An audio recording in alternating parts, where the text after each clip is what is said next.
প্রাণ জল বাসায় দরুদ পড়েছিলাম এবং আমার দর্শক ছিল এই যে আমার চাচার মতো মুরব্বীগুলো ম্যাক্সিমামই ইয়াং জেনারেশনের ছেলে খুবই কম দেখেছিলাম।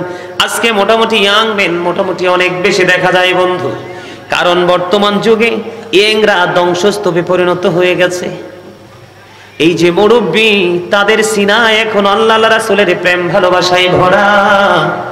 বর্তমান প্রজন্মের যুবক যুবতী ম্যাক্সিমামই হিংসা নোংরামি আর আত্মগরিমায় ভরা। যুব সমাজ ধ্বংসের দিকে। আমি যখন দেখি কোনো যুবক মসজিদের দিকে হেঁটে যাচ্ছে, যখন দেখি কোনো যুবক বন্ধ মাহফিলের প্যান্ডেলের দিকে চলে আসছে, আমি তখন মনে করি এই যুবক 1,00,000 যুবকের চাইতে ব্যতিক্রম, কারণ আজকে জান্নাতের বাগানকে সে আপন করে নিয়েছে।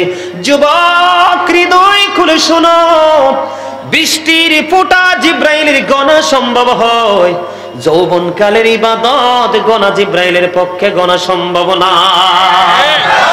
যৌবনকালের ইবাদত এত বেশি পাওয়ারফুল। যখন মানুষ বুড়ো হয়ে যায়, সেন্সলেস হয়ে যায়, পাওয়ারলেস হয়ে যায়, তখন তার আল্লাহকে রাজি করার জন্য বন্ধু তার আমল করতে থাকে। তৎকালীন একটা সময় দেখা যায় একটা মানে এমন একটা ভাব দেখা যায় বাধ্য হয়ে তারা মৃত্যুর বয়ে যায়। কিন্তু ইয়াং থাকতে যারা আল্লাহর পথের পথিক হয়ে যায়, ওদের জন্য কাল কিয়ামতের দিন আল্লাহ রাব্বুল আলামিন আল্লাহর আরশের নিচের একটা ছায়ার একটা অংশ বরাদ্দ রাখবে। এই জন্য যুবক তোমাদেরকে বলে দিতে চাই, জুমার দিনে কেউ যদি মদিনা নবীর সাথে প্রেমে ডুরি লাগাইয়া মাত্র 80 বার যদি দরুদ পড়তে পারে রে, তার 80 বছরের সগীরা গুনাহ আমার আল্লাহ মাফ করে দেয়। তাহলে দরুদের দরকার আছে না নাই? আছে। দরুদ পড়লে লাভ না লস? এই দরুদ আমরা পড়বো কি পড়বো না? বন্ধু সংক্ষিপ্ত করে বলে দেই, আমি জিকির নিয়ে একটু আলোচনা করব। আমি একটু জিকির করেছি, কিছু লোক দেখেছি হাসাহাসি করেছেন। জিকির মানে হলো বাংলা যেটাকে বলা হয় স্মরণ করা, ইংলিশে যেটাকে বলা হয় রিমেম্বার। আল্লাহ রাব্বুল আলামিন বলেছেন remember me then I will remember you. আল্লাহ রাব্বুল আলামিন বলেছেন ফাযকুরুনি আযকুরুকুম। আল্লাহ রাব্বুল আলামিন বলে দিয়েছেন তোমরা আমাকে স্মরণ করো, আমি তোমাদেরকে স্মরণ করব। রে যুবক, আমার দাড়ি পাকা মুরব্বি বাবারা, আমার পর্দার অন্তরালে মা বোনদেরকে ডেকে ডেকে বলবো গো, আমার নবী জানিয়ে দিয়েছেন কোন মজলিসে যদি কেউ আল্লাহ রাব্বুল আলামিনকে ভালোবেসে জিকিরে নিয়োজিত থাকে, আল্লাহর জিকিরে, আল্লাহ বলেছেন হাবিব আপনি জানিয়ে দেন আপনার উম্মতগুলোকে আমি আল্লাহ কথা দিলাম রে, তার চাইতে উত্তম জলসায় আমি তাকে স্মরণ করি। আমরা আজকে জলসায় বসে বসে আল্লাহর জিকির করব, আল্লাহ ফেরেশতাদেরকে নিয়ে আরো নুরানি জলসায় আমাদের জিকির করবে। হাদিস শরীফ দ্বারা প্রমাণ, কেউ যদি আল্লাহর জিকির একা একা করে রে, আল্লাহ রাব্বুল আলামিন তার জিকির আল্লাহ নিজে একা একা করে। কেউ যদি জিকির করতে করতে আল্লাহর দিকে 1 বিঘত পরিমাণ এগিয়ে যেতে চায়, আল্লাহ কথা দিয়েছেন, আমার নবী আমাদেরকে জানিয়ে দিয়েছেন, আল্লাহ 1 গজ পরিমাণ তারও আগে তার নিকট এগিয়ে আসে। কেউ যদি আল্লাহর জিকির করতে করতে 1 হাত পরিমাণ এগিয়ে যায়, আমার আল্লাহ খুশি হয়ে তার দিকে 2 হাত পরিমাণ এগিয়ে আসে। বন্ধু, কেউ যদি আল্লাহ রাব্বুল আলামিনের দিকে হেঁটে হেঁটে যেতে চায়, আল্লাহ রাব্বুল আলামিন তার দিকে দৌড়ে চলে আসে। জোরে জোরে বলুন না সুবহানাল্লাহ। সবচাইতে মজার খবর হলো বন্ধু, আমার নবী জানিয়ে দিয়েছে, হাদিস শরীফ দ্বারা প্রমাণিত হয়ে গেছে বন্ধু, আপনারা মন দিয়ে শুনবেন, প্রাণ খুলে শুনবেন বন্ধু। আমার নবী জানিয়েছেন আল্লাহ সম্পর্কে বান্দা যেমন চিন্তা করে রে, আল্লাহ রাব্বুল আলামিন সেই বান্দার কাছে ঠিক তেমন।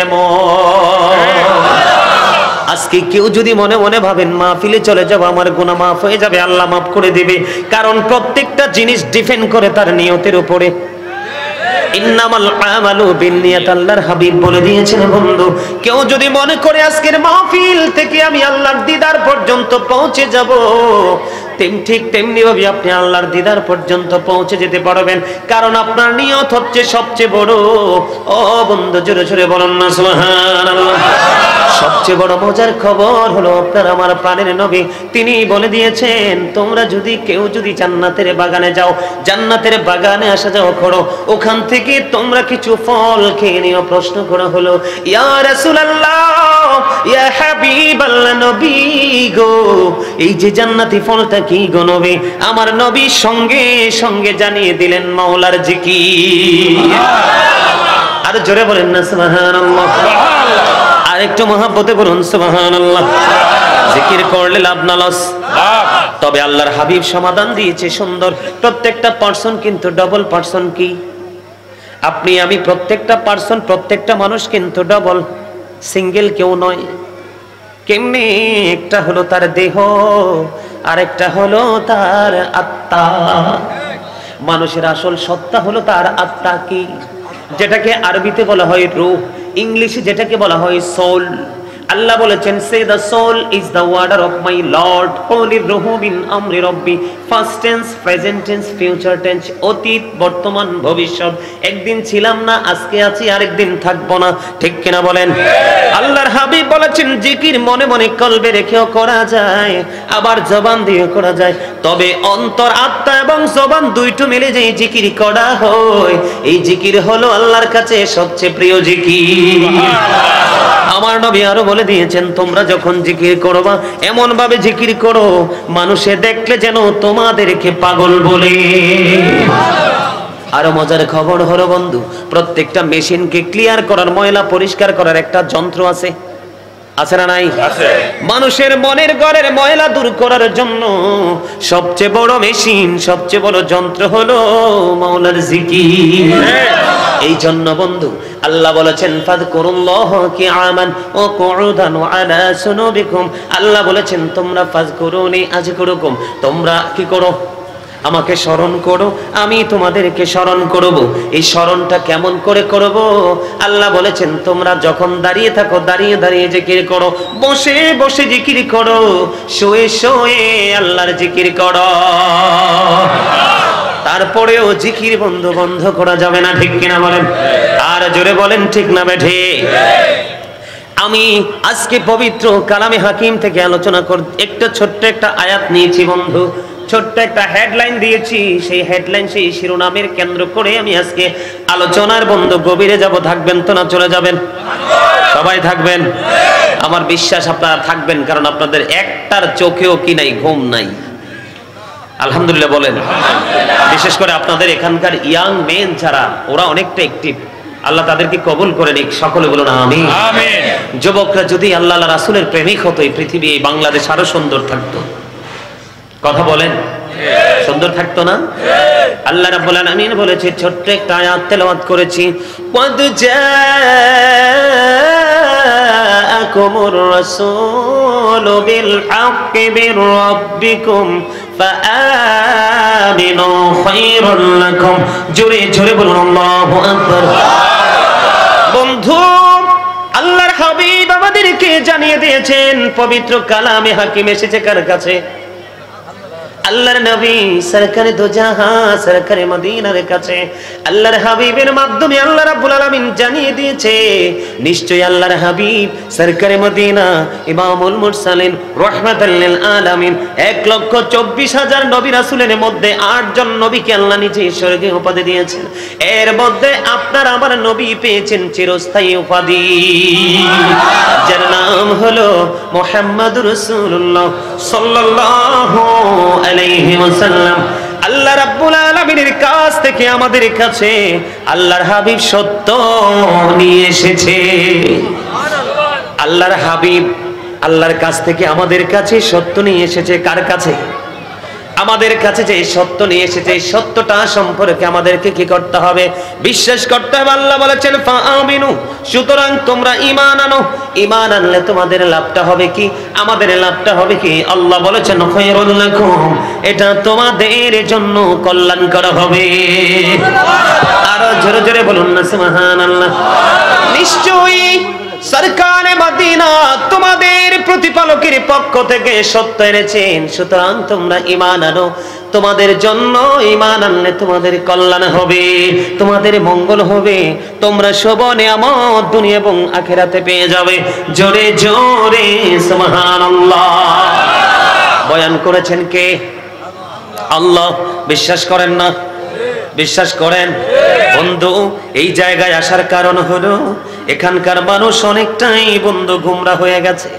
বর্তমানে সমাজের মধ্যে এই যে কাউন্সিলর সাহেব একটু আগে বলেছে বন্ধু বিভিন্ন তরিকা, আমি সঙ্গে বন্ধু নিয়ে এসেছি আল্লাহর পবিত্র কালামে হাকিম, এটাকে আমি সঙ্গে করে নিয়ে এসেছি যেন আপনাদের অবিশ্বাস হলে আমি দেখিয়ে দিতে পারি বন্ধু। এটার প্রতি বিন্দু পরিমাণ যদি আপনার কোনো বিদ্বেষ থাকে, আংশিক কোনো সন্দেহ থাকে, আপনার ঈমান থাকবে না। ঠিক কিনা বলেন? কারণ বন্ধু, এই কোরআনকে বেঈমান কাফেররা পর্যন্ত বিশ্বাস করে। আল্লাহর হাবিবকে আল আমিন বলা হয়েছে, বেঈমান কাফেররা পর্যন্ত আল আমিন বলেছে। এটার মধ্যে বিন্দু পরিমাণ কোনো সন্দেহ নাই। আল্লাহ হলো রব্বুল আলামিন, আল্লাহর হাবিবকে বানাইলেন রাহমাতাল লিল আলামিন। অস্বীকার করার কোনো সুযোগ আছে নি? নবী পেয়ে আপনারা খুশি না বেজার? আল্লাহ রাব্বুল আলামিন বলেছেন, ওমা আরসালনাকা ইল্লা রাহমাতাল লিল আলামিন। আল্লাহু আকবার। আল্লাহর হাবিবকে আল্লাহ রাব্বুল আলামিন সৃষ্টি খোদার খোদাইত্বের সীমানা যতদূর, খোদার খোদাইত্বের সীমানা বাউন্ডারিটা যতদূর পর্যন্ত আল্লাহর হাবিবকে রহমত হিসেবে পাঠিয়েছেন ততদূর জুড়ে। জোরে জোরে বলেন না সুবহানাল্লাহ। বন্ধু, আল্লাহ রাব্বুল আলামিন বলেছেন, কুল বিফাদলিল্লাহি ওয়া বিরহমাতিহি ফাবিযালিকা ফালিয়াফরাহু হুয়া খায়রুম মিম্মা ইয়াজমাউন।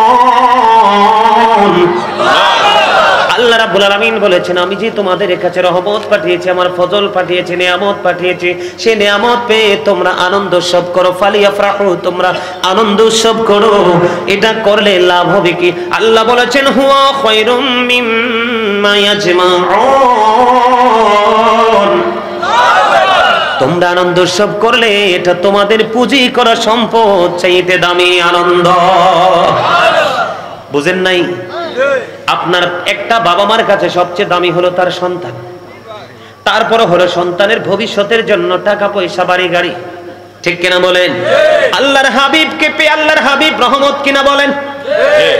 ওমা আরসালনাকা ইল্লা রাহমাতাল লিল আলামিন। অস্বীকার করার কোনো সুযোগ আছে নি?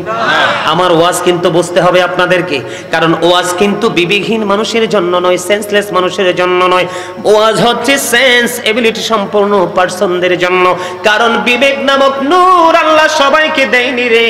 যাকে বিবেক দিয়েছেন তিনি হলেন সবচেয়ে দামি মানুষ। কারণ তার বিবেক নামক নূরের ছোঁয়ায় গোটা দেশ থেকে সে অন্ধকারকে তাড়াতে পারে। ঠিক কিনা বলেন? আমার কথা কি আপনাদের বুঝে আসে? আপনাদের আমার কথাগুলো সহজে বোঝা সম্ভব হবে যদি আপনাদের বিবেকটাকে আপনারা উদার করে দিতে পারেন, আপনাদের দেহের চাইতে আরো বেশি এক্সপেরিয়েন্স হিসাবে প্রিপেয়ার করতে পারেন আপনাদের এই কলটাকে, তাহলেই সহজে বন্ধু বোঝা সম্ভব হবে। আল্লাহ বলেছেন, আমি তোমাদের জন্য পাঠিয়েছি সিরাজুম মুনীরা, উজ্জ্বল প্রদীপ, নূরুম মুবিন, সুস্পষ্ট আলো। আল্লাহ সে আলো পেয়ে কি করবো? আল্লাহ বলেছেন, ফালিয়াফরাহু, তোমরা আনন্দ উৎসব করো। মনিব, আনন্দ করলে লাভটা হবে কি গো? আমার আল্লাহ বলেছেন, হুয়া খায়রুম মিম্মা ইয়াজমাউন। এটা তোমাদের পুঁজি করা সম্পদ চাইতে আরো দামি। আপনারা তো জানেন না জীবনের সময় আপনারা কোন কোন কাজে দিয়েছেন আমি জানি না, তবে জীবনের কোন সময় আপনার কাজে লাগবে আমি জানি না। আজকের এই সময় কখনোই বিফলে যাবে না। এইখানে আসার কারণ হলো আল্লাহ রাব্বুল আলামিন আপনার জীবনের সবটুকু সময়ের হিসাব নিবে। যুবক, যৌবনকালের হিসাব আল্লাহর দরবারে দিতে হবে। কোন পথে অর্থ উপার্জন করেছো এবং ব্যয় করেছো জবাব দিতে হবে। দিনের শিক্ষা কতটুকু অর্জন করেছো, তার উপর কতটুকু আমল করেছো জবাব দিতে হবে। বন্ধু, তোমরা জানো না, একটুখানি অ্যাক্টিভ করার জন্য বলছি। আল্লাহ বলেছেন, ইন্না বাতশা রাব্বিকা লাশাদীদ, the seizing of Allah is difficult. আল্লাহর ধরা বড় শক্ত, বড় কঠিন, আল্লাহর পাকড়াও বড় কঠিন। আল্লাহ বলেছেন ইন্নাল্লাহা সারিউল হিসাব, Allah is quick to take account, আল্লাহ হিসাব গ্রহণে অত্যন্ত তৎপর। কোথায় যাবে রে? যাওয়ার মতো কোনো রাস্তা খুঁজে পাবে না রে যুবকের দল, দাড়ি পাকা আমার মুরব্বি বাবারা। আল্লাহ রাব্বুল আলামিন বলে দিয়েছে সাবধান হয়ে যাও বান্দা, সাবধান হয়ে যাও। পৃথিবীতে মন করে তুমি যা ইচ্ছা তা করতে পারো, মনে যা চায় তুমি তাই করতে পারো, কিন্তু মরার পরে আর তো মরতে পারবা না। আল্লাহ বলেছেন লা ইয়ামুতু, people will not die that day, সেদিন মানুষ মরতে পারবে না। আল্লাহ বলেছেন ফিহা ওয়ালা ইয়াহইয়া, people will not be able to life that day, সেদিন মানুষ বাঁচতেও পারবে না। আল্লাহ বলেছেন ওয়া হুম আনহা বিগাইবিন, আল্লাহ বলেছেন people will not be able to escape that day, সেদিন মানুষ সেখান থেকে পালিয়ে যেতেও পারবে না। কি হবে রে রামগঞ্জের মানুষ, কি করবা সেদিন? উপায় থাকবে না। উপায় যদি খুঁজে পেতে চাও তাহলে মদিনা ওয়ালার সাথে প্রেমের ডোরে লাগাও। হুজুর কেমন করে প্রেম করব প্রাণের নবীর সঙ্গে গো? নবীকে জীবনে কোনোদিন দেখতেও পেলাম না, প্র্যাকটিক্যালি দেখতে পেলাম না, স্বপ্ন যুগেও কখনো নবীকে দেখতে পেলাম না। এখন কি করব? এখন তোমাদের কাজ হলো, আল্লাহ রাব্বুল আলামিন বলে দিয়েছেন join with my dear people, come to my paradise. আল্লাহ বলেছেন ফাদখুলি ফি ইবাদি ওয়াদখুলি জান্নাতি। জোরে জোরে কোন আল্লাহু আকবার। আল্লাহ রাব্বুল আলামিন বলেছে যাদের মদিনাওয়ালার সাথে প্রেম আছে রে, যে আলেমগুলো মদিনাওয়ালার প্রেমিক, আহলে বাইতের প্রেমিক, সাহাবায়ে কেরামদেরকে ভালোবাসে, তাদেরকে ফলো করে জীবন যাপন করে, ওই আলেমগুলোর সাথে তোমরা নিজেদেরকে একাকার করে মিশিয়ে নাও, তাদের সাথে তোমরা সম্পৃক্ততা অর্জন করো। আল্লাহ বলেছেন join with my dear people, আমার প্রিয় লোকেদের সাথে যুক্ত হও, কাম টু মাই প্যারাডাইস, আমার জান্নাতে চলে আসো। রাস্তা কি সহজ না বাঁকা? আরো জোরে বলে। আল্লাহ রাব্বুল আলামিন বলে দিয়েছেন ইনদা রাব্বিহিম ইউরযাকুন, পৃথিবীর মানুষ দেখবে তোমাকে কবরে রাখা হয়েছে, উপর দিয়ে বাঁশের ছাউনি দেওয়া হয়েছে, মাটি দিয়ে ফিল আপ করে দেওয়া, সবাই ঘরে চলে গেছে, আপন আপন গন্তব্যে সবাই বিশ্রাম করছে বন্ধু। কিন্তু আল্লাহ বলতেছে আমার প্রিয় বান্দা, জীবন যদি বদলাতে পারো, আমার গোলাম আমার হাবিবের প্রেমিক আলেমদের সাথে যুক্ত থেকে, আমি আল্লাহ কথা দিলাম ইনদা রাব্বিহিম ইরযাকুন, তুমি কবরে আসার পরে আমি আল্লাহ জান্নাত থেকে তোমার জন্য খাবার পাঠিয়ে দিব। খাবার খাইতে চান কি চান না? আল্লাহর দিদার কে কে চান না? চাই, সবাই চাই আমরা, ঠিক কিনা বলেন? আমরা সবাই মালিককে চাই, কিন্তু সরাসরি আল্লাহকে কখনোই পাওয়া যাবে না। সরাসরি ডাইরেক্ট আল্লাহকে বিশ্বাস করলে ইমানদার হওয়া যাবে না। আপনি রিসালাতকে বিশ্বাস করেন, রিসালাতের বিশ্বাসের মাধ্যমে যদি মালিককে বিশ্বাস করেন, তাহলে আপনি হবেন 100% ইমানদার। কারণ হাদিসে কুদসির মধ্যে এসেছে লাউলা কালামা আজহারতু রাবুবিয়াতি, আমি যদি আপনাকে প্রকাশ না করতাম, আমি প্রভুর প্রভুত্ব প্রকাশ হতো না। লাউলা কালামা খালাকতুল আফলাক, আমি যদি আপনাকে সৃষ্টি না করতাম, আমি কোনো কিছুই সৃষ্টি করতাম না। জোরে জোরে বলেন না সুবহানাল্লাহ। আমার কথা আপনাদের ভালো লাগে কিনা বন্ধু? আর জোরে বলেন ভালো লাগে কিনা? আপনি সর্বপ্রথম ইমানদার হতে হবে, তারপরে আপনি আমল করবেন, তাহলে জীবন হয়ে যাবে বন্ধু ধন্য। অন্যথায় কবরে যেতে হবে বন্ধু 100% নগণ্য হয়ে। নগণ্য মানুষের দাম দুনিয়াও নাই, পরকালেও নাই, ঠিক কিনা বলেন? আমি আপনাদেরকে আজকে কিছু মেসেজ আমি দিতে চাই বন্ধু। আমার আলোচ্য বিষয় হলো আজকে রিসালাত। আমার আলোচ্য বিষয় কি? আমি আপনাদেরকে স্টেপ বাই স্টেপ নবীর মর্যাদা, নবীর পাওয়ার, নবীর শান, নবীর আজমত বুঝাবো। বুঝতে রাজি আছেন? সবাই বলেন। আল্লাহকে আমরা কি কেউ দেখেছি? কিন্তু বিশ্বাস করেছি। এই বিশ্বাস করার মতো সেই প্ল্যাটফর্মটা তৈরি করেছেন কে? আল্লাহর প্রিয় হাবিব। বুঝে নিতে হবে, উত্তর দিতে না পারলে সাইলেন্ট মোডে থাকবেন। আমাদেরকে এই প্ল্যাটফর্ম তৈরি করে দিয়েছেন কে? আল্লাহ। और ইংলিশ কবি কি বলেছেন? We have not seen Allah yet, we are to believe লা ইলাহা ইল্লাল্লাহ, there is no god but Allah. জোরে জোরে বলেন না সুবহানাল্লাহ। আল্লাহকে কখনোই দেখিনি, আজও দেখিনি, ভবিষ্যতেও দেখবো না, ঠিক কিনা বলেন? যদি জান্নাতি হতে পারি, আল্লাহর সাথে দিদার হবে। যেদিন জান্নাতীদের সাথে আল্লাহর দিদার হবে রে, জান্নাতের নিয়ামত আর নিয়ামত মনে হবে না, সবচেয়ে বড় নিয়ামতের অপেক্ষায় থাকবে জান্নাতীরা মাওলার দিদার। আমরা আল্লাহকে দেখিনি, তারপরও বিশ্বাস করেছিলাম, আজও করছি, ভবিষ্যতেও করব, ঠিক কিনা বলে? এই বিশ্বাসের জায়গাটা তৈরি করেছে আপনার আমার প্রাণের নবী আল্লাহ রাব্বুল আলামিন। আত্মার জগতে আলমে আরোহায় আল্লাহর আরশের চতুর্পাশে বন্ধু, আল্লাহর আরশ যেটাকে বলা হয় আল্লাহর আরশের চতুর্পাশটা হলো রুহের জগৎ। আল্লাহ রাব্বুল আলামিন রুহের জগতে প্রাথমিকভাবে একটা মিটিং ডেকেছিলেন, শুনবেননি? আল্লাহর মিটিং এ আল্লাহ রাব্বুল আলামিন প্রস্তাব করেছিলেন, আলাস্তু বিরব্বিকুম, আমি কি তোমাদের প্রভু নই? সর্বপ্রথম আপনার আমার প্রাণের নবী সর্বপ্রথম বলে দিয়েছিলেন, ক্বালু বালা, হ্যাঁ আপনি আমাদের প্রভু। নবীজি যখন স্বীকৃতি দিলেন, মিটিং এ সর্বপ্রথম আল্লাহকে প্রভু বলে স্বীকার করলেন, তারপরে আপনি আমার আমাদের সকল আত্মা সেই স্বীকারোক্তি দিয়েছেন। জোরে জোরে বলুন না সুবহানাল্লাহ। নবীজির মর্যাদা আছে না নাই? আছে। আর জোরে বলেন। আমরা কালেমা পড়ি কি পড়ি না? লা ইলাহা ইল্লাল্লাহ, এটা একটা অংশ, ঠিক কিনা বলেন? There is no God but Allah, মুহাম্মাদুর রাসূলুল্লাহ সাল্লাল্লাহু আলাইহি ওয়াসাল্লাম is the messenger of Allah। কালেমার মধ্যে দুইটা পার্ট, একটা হলো তাওহীদ আর একটা হলো রিসালাত, একটা হলো স্রষ্টা আর একটা হলো সৃষ্টি। একদিকে হলো মালিক, আরেক দিকে হলো মালিকের প্রেমিক আল্লাহর প্রিয় হাবিব। আর জোরে বলেন মহব্বতে। খবর কি ভালো লাগে না? আমি আপনাদেরকে নবীজি সম্পর্কে বোঝাচ্ছি এই কারণে, কারণ বর্তমানে নবী বিদ্বেষী অনেক মাওলানা বের হয়েছে, কথিত মৌলবী। মসজিদের মিম্বরের মতো পবিত্র জায়গায় দাঁড়িয়ে নবীর বিরোধিতা করে, আছে না নাই? কারণ বন্ধু, এরা বিরোধিতা করার কারণ হলো এরা ইসলাম সম্পর্কে সঠিক জ্ঞান তাদের নেই, সঠিক গবেষণা নেই, সঠিক অবজারভেশন তারা করতে পারে না। বন্ধু আমি আপনাদেরকে বলে দিতে চাই, আপনারা সবাই তো জানেন বন্ধু, কোরআনটা আপনার আমার কাছে সহজে চলে এসেছে। না না, কোরআন সহজে আসেনি। আকাশের মধ্যে 200 crore গ্যালাক্সি আছে। কি আকাশের মধ্যে 200 crore গ্যালাক্সি আছে, তার মানে আকাশের মধ্যে 200 কোটি ছায়াপথ আছে। প্রত্যেকটা ছায়াপথের মধ্যে 10,000 কোটি করে তারা আছে। এর মধ্যে একটা তারকার নাম হলো নিউট্রন স্টার। নিউট্রন স্টার তারাটার একটা চা চামচ পদার্থের ওজন হলো 1000 মিলিয়ন টন। জোরে জোরে বলুন আল্লাহু আকবার। তাহলে একটা তারার ওজন কত হতে পারে? সৃষ্টির পক্ষে সেটা বের করার কোনো ক্ষমতা নাই। যে আসমানে তো ওজন ধারণ করতে পারে, আল্লাহ আসমানকে বলল, আসমান তুমি কোরআনটা নিয়ে নাও, নিতে রাজি না। জমিনকে বলল, জমিন তুমি কোরআন নিয়ে নাও, জমিনও কোরআন নিতে রাজি না। কোরআনটা এসেছে আপনার আমার প্রাণের নবীর কাছে। তাহলে নবীজির পাওয়ার আছে না নাই? সম্মান আছে না নাই? এটা কি স্বাভাবিক সম্মান না অস্বাভাবিক সম্মান, যেটা কল্পনাও করা যায় না, ঠিক কিনা বলেন?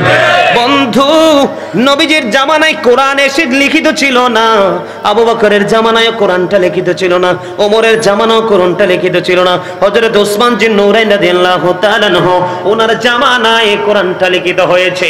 এরপরে ধীরে ধীরে আপনার আমার কাছে এসেছে, কিন্তু প্রথম দিকটা তো সহজ ছিল না, ঠিক কিনা বলেন? আর জোরে।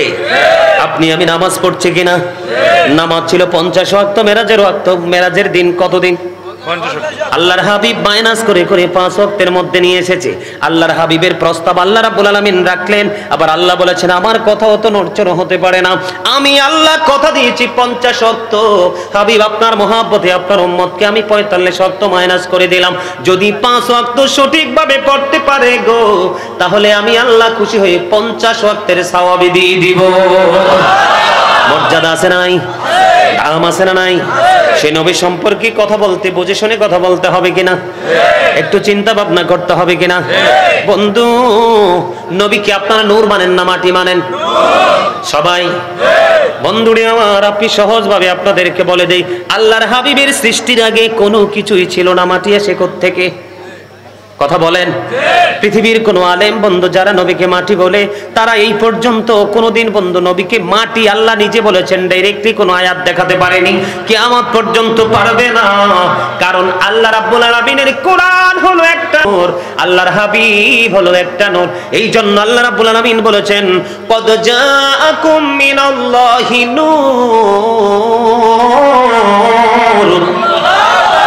আল্লাহ বলেছেন কদ জাআকুম মিনাল্লাহি নূরুন ওয়া কিতাবুম মুবিন। ওয়াও এবং এন্ড, এটার আগে যেটা হয় এবং পরে যেটা হয় দুইটা কি এক? কথা বুঝেন নাই? কথা বুঝেন নাই? বাংলা পড়ছেন তো সবাই মোটামুটি? এবং আছে না নাই? আছে। এবং এর আগে যেই শব্দ থাকে এবং এর পরে যেটা হয় এটা কি এক না, দুইটা ডিভাইড না? আল্লাহ প্রথম বলেছেন কদ জাআকুম মিনাল্লাহি নূর, এই নূর হলো আল্লাহর প্রিয় হাবিব, ওয়া কিতাবুম মুবিন, এরপরে বলেছেন সুস্পষ্ট কিতাব। আল্লাহর কোরআনের সাথে আসার সিস্টেমটারও যথাযথ মিল আছে, আছে না নাই? আল্লাহর হাবিব আগে এসেছে, পরে কোরআন এসেছে। কোরআন এসেছে সেটা বড় নয়, তার চেয়ে বড় হলো কোরআন আসার আগে কারণটা তৈরি হয়েছে, যেটাকে আরবিতে বলা হয় শানে নজুল, ইংলিশে বলা হয় ব্যাকগ্রাউন্ড। যদি বলেন না সুবহানাল্লাহ। রিসালাতের আলোচনা মানে ঈমানকে মজবুত করার, ঈমানকে স্ট্রং করার একটা পন্থা। এই যুগে, বর্তমান যুগে শুধু নবীকে খাটো করতে করতে করতে করতে করতে করতে এত নিচে নামায় মানুষের ঈমান নবী সম্পর্কে উঠে যাচ্ছে। সাধারণ মানুষ বুঝতেই পারতেছে না কোনটা মানবে আর কোনটা না মানবে। আল্লাহর হাবিব প্রায় সময় বলেছেন ক্বালা আইয়ুকুম মিসলি, তোমরা কে আছো আমার মতো? এখনো পর্যন্ত কেউ হাতটা উঠাইতে পারে নাই, কারণ নবীর মতো সৃষ্টি কখনো এক হতে পারে না। ঠিক কিনা বলেন? আর জোরে। আপনার আমার রক্ত খাওয়া হারাম না হালাল? হারাম না? আপনার আমার প্রস্তাব খাওয়া তো থাক দূরের কথা, প্রস্তাব খানার কাছেই মানুষ যায় না। ঠিক কিনা বলে? আমি আপনাদেরকে বোঝার জন্য বলছি, বিভিন্ন জায়গা থেকে এক্সাম্পল দিচ্ছি। উম্মে আইমান বরকতময় এক দাসী রে নবীজির প্রস্তাব মোবারক খেয়ে ফেললেন। খাওয়ার পরে বললেন আমার জীবনে এত নিয়ামত আর কোনোদিন খাইনি। পরে জানতে পারলেন নবীজির প্রস্রাব মোবারক, আমার নবী তাকে জান্নাতি বলে ঘোষণা দিয়ে দিলেন। তাহলে নবী কি আমাদের মতো? আরো জোরে। মদিনায় নবী থাকা অবস্থায় 27টি যুদ্ধ হয়েছে। কয়টি? এর মধ্যে একটা যুদ্ধ হলো সবচেয়ে বড়, যেটা উহুদের যুদ্ধ। যারা উমরাতে গিয়েছেন, বড় হজে গিয়েছেন, উহুদের ময়দান নিশ্চয়ই পরিদর্শন করেছেন। উহুদের ময়দানে নবীজির দান্দান মোবারক শহীদ হয়েছে, সবাই জানেন। জানেন কি জানেন না? নবীজির যুদ্ধের ময়দানে নবীজির দাঁত মোবারক শহীদ হয়ে গেছে, জানেন তো সবাই। বন্ধু, হযরতে মালিক বিন সিনান যখন দেখলেন নবীজির ঠোঁট মোবারক দিয়ে লৌহ মোবারক প্রবাহিত হচ্ছে, দৌড়ে চলে গেল রে প্রাণের নবীর কাছে গিয়ে রক্ত মোবারক চষতে শুরু করলেন। এবার নবীজি যখন রক্ত মোবারক চষতে শুরু করলেন, নবীজি একটা ডাক দিয়ে বললেন, রে মালিক বিন সিনান, তুমি রক্ত বক্ষণ করো না, জমিনে ফেলে দাও, জমিনে ফেলে দাও। এই কথা বলার পরে বন্ধু তিনি বললেন, ইয়া রাসূলুল্লাহ, ইয়া হাবিবাল্লাহ, নবী গো, ও প্রাণের নবী, আমি আমার আল্লাহর ইজ্জতের কসম করে বলছি গো নবী, আমি আপনার একটা ফোঁটা রক্ত উহুদের জমিনে পড়তে দিব না। এই কথা বলে মালিক বিন সিনান রক্ত চুষতে শুরু করলো। রক্ত চোষা যখন শেষ হয়ে গেল বন্ধু, আমার নবী এবার একটা ডাক দিয়ে বলল, দুনিয়ার মানুষ তোমরা শুনে রাখো, দুনিয়ায় যদি কোনো জান্নাতি মানুষ দেখতে চাও রে, তাহলে মালিক বিন সিনানকে দেখে না। এখান থেকে কি বুঝতে পারলেন? বুঝছেননি কিছু? নবী বলেছেন, I am from the light of Allah and everything has been created from my light. আমি আল্লাহর নূর থেকে, সৃষ্টির প্রত্যেকটা বস্তু আমি নবীর নূর মোবারক থেকে। মদিনাতুল মুনাওয়ারায় হযরত জাবির রাদিয়াল্লাহু তাআলা আনহু প্রশ্ন করলো, ইয়া রাসূলুল্লাহ, ইয়া হাবিবাল্লাহ, নবী গো, আল্লাহ রাব্বুল আলামিন সর্বপ্রথম কি পয়দা করেছে, সৃষ্টি করেছে? ও বন্ধু, তখন তিনি জানিয়ে দিলেন, আল্লাহ রাব্বুল আলামিন সর্বপ্রথম তোমার নবীজির নূর সৃষ্টি করেছে। আউয়ালু মা খালাকাল্লাহু নূর, জোরে জোরে বলুন আল্লাহু আকবার। প্রফেট সেড মুহাম্মদ সাল্লাল্লাহু আলাইহি সাল্লাম তিনি বলতেছেন, ও Jaber, surely the very first thing Allah created was my light. জোরে জোরে বলেন আল্লাহু আকবার। তিনি আরো বলেছেন, I was a prophet when Adam was mixture of water and mud. আমি ওই সময় নবী যখন আদম ছিলেন পানি এবং মাটির মাঝে। জোরে জোরে কন্যা সুবহানাল্লাহ। প্রমাণ চান কি চান না? অনেকেই বিশ্বাস করবেন না, যে বিশ্বাস করবেন না তার ইমানে গলদ আছে বন্ধু। তাফসীর রুহুল বায়ানের ৩য় খণ্ড ৫৪৩ পৃষ্ঠা উল্লেখ রয়েছে, হযরত আবু হুরায়রা রাদিয়াল্লাহু তাআলা আনহু থেকে হাদিস কানা বর্ণিত, আমার নবী আপনার নবী একদিন জিব্রাইলকে প্রশ্ন করলো, ভাই জিব্রাইল তুমি বলো গো তোমার বয়স কত? তিনি বললেন, ইয়া রাসূলুল্লাহ আমার বয়স কত বলতে পারবো না, আমার জীবনের ছোট্ট একটা ঘটনা আপনাকে শোনাতে পারবো। কি ঘটনা আমাকে বলে দাও। কই সপ্তম আসমান মতান্তরে, চতুর্থ আসমান মতান্তরে, সপ্তম আসমানে একটা তারা ওঠা অবস্থায় দেখেছি আমি ৭০,০০০ বছর, ডুবন্ত অবস্থায় দেখেছি ৭০,০০০ বছর। আমি তারকাটাকে আমি আমার জীবনে ৭২,০০০ বার দেখেছি। আওয়াজ তোলে বলেন না আল্লাহু আকবার। কত হাজার বার দেখেছি? ৭২,০০০ বার দেখেছি। এবার আমার নবী একটা ডাক দিয়ে বলল, রে জিব্রাইল আমি আমার মাওলার ইজ্জতের কসম করে বলছি রে, ওই তারাটাই ছিলাম আমি নবী। জোরে জোরে কন্যা সুবহানাল্লাহ। নবীজির বাবার নাম কি? আব্দুল্লাহ। হযরত মুহাম্মদ সাল্লাল্লাহু আলাইহি সাল্লাম was born in our country. His father's name was Abdullah. His mother's name was Amina. His father died before he was born. He lost his mother in his childhood. He was very truthful. জোরে জোরে বলেন আল্লাহু আকবার। নবীজির বাবার নাম কি? আব্দুল্লাহ। আব্দুল্লাহ আপনারা ইতিহাস খুঁজে দেখবেন, বর্তমানে বন্ধু নবী সম্পর্কে গবেষণা করা থেকে আলেমরা দূরে গেছে। শুধুমাত্র একটা শব্দকে তারা বারবার মানুষের কাছে পৌঁছে দিতে চায়, শুধু একটা শব্দ, সেটার নাম হলো বেদাত। বেদাত বলার মতো আপনাদের এলাকায় আছে না নাই? যিনি বেদাত বলে শুধু খেয়াল রাখবেন আপনাদের কি তিনি বেদাত বলছে, ওনার কাছে তার চাইতে বেশি বেদাত আছে, কিন্তু উনি নিজের বেদাতটাকে নিজের চোখে দেখে না। যিনি নিজের অন্যায়, নিজের অপরাধ, নিজের গুস্তাকি নিজের চোখে দেখে না, তিনি কখনোই বিবেকবান এবং বুদ্ধিমান হতে পারে না। ঠিক কিনা বলে? আর জোরে বুঝে আসেনি কথা? কথা বুঝতে চান? বন্ধুরে আমার, নবীর সাথে প্রেমের ডোরি লাগাইতে হবে, নবীর সাথে প্রেম করতে হবে, নবীকে সর্বোচ্চ মর্যাদা দিতে হবে। আল্লাহর হাবিব বলেছেন, ক্বালা মান সাব্বা নাবিয়া ফাকতুলহু ওয়া মান সাব্বা আসহাবি ফাদরিবুহু। আমার নবী বলেছেন, যারা নবীর ইজ্জতের চাদর ধরে টান দেবে, নবীকে বকা দিবে, উম্মত আমি তোমাদেরকে অর্ডার করে গেলাম, তোমরা তাকে সঙ্গে সঙ্গে হত্যা করে ফেলো। আমার নবীজি বলেছেন, যারা সাহাবায়ে কেরামকে গালি দিবে, তাদের ইজ্জতের চাদর ধরে টান দিবে, এই রকম মানুষ যদি তোমরা দেখতে পাও তাদেরকে বাইন্দা পিটাও। হাদিস শরীফ, হাদিসটা আলী রাদিয়াল্লাহু তাআলা আনহু থেকে বর্ণিত। জোরে জোরে বলেন না সুবহানাল্লাহ। নবীজি সম্পর্কে সালাত মানি তো নবী, কথা বলেন না কেন? নবী সম্পর্কে ওয়াজ কি খারাপ লাগে নাকি ভালো লাগে? যত বেশি শুনবেন তত বেশি ঈমান স্ট্রং হবে। যদি কোনো কারণে আপনার জান্নাতে যাওয়ার মতো আমল কম হয়ে যায়, আপনার ঈমানের এই স্ট্রং ঈমান আপনাকে জান্নাত পর্যন্ত পৌঁছে দিবে। আরেকটু মহব্বতে পড়ুন, জোরে জোরে বলুন। কি করতে হবে? হত্যা করতে হবে। তার অন্যতম প্রমাণ হযরত ওমর, ইসলামের দ্বিতীয় খলিফা, ওনার বাবা যখন আমার নবীকে পাগল বলল, কি বলল? পাগল বলল। পাগল বলতে দেরি রে, বাবার দেহ থেকে কল্লা নামাইতে ওমর দেরি করে না। বন্ধু আব্দুল্লাহ ইতিহাস খুঁজে দেখেন, আব্দুল্লাহ কি ২০০ মহিলা, কয়শত মহিলা? ২০০ মহিলা আব্দুল্লাহকে স্বামী রূপে পাওয়ার আকাঙ্ক্ষা করেছিল। কয়শত? ২০০ মহিলা স্বামী রূপে আব্দুল্লাহকে পাওয়ার আকাঙ্ক্ষা করলো, কিন্তু হযরত আব্দুল্লাহকে স্বামী রূপে না পেয়ে নিজের জীবন তারা নিজেরাই কোরবানি করে দিয়েছে।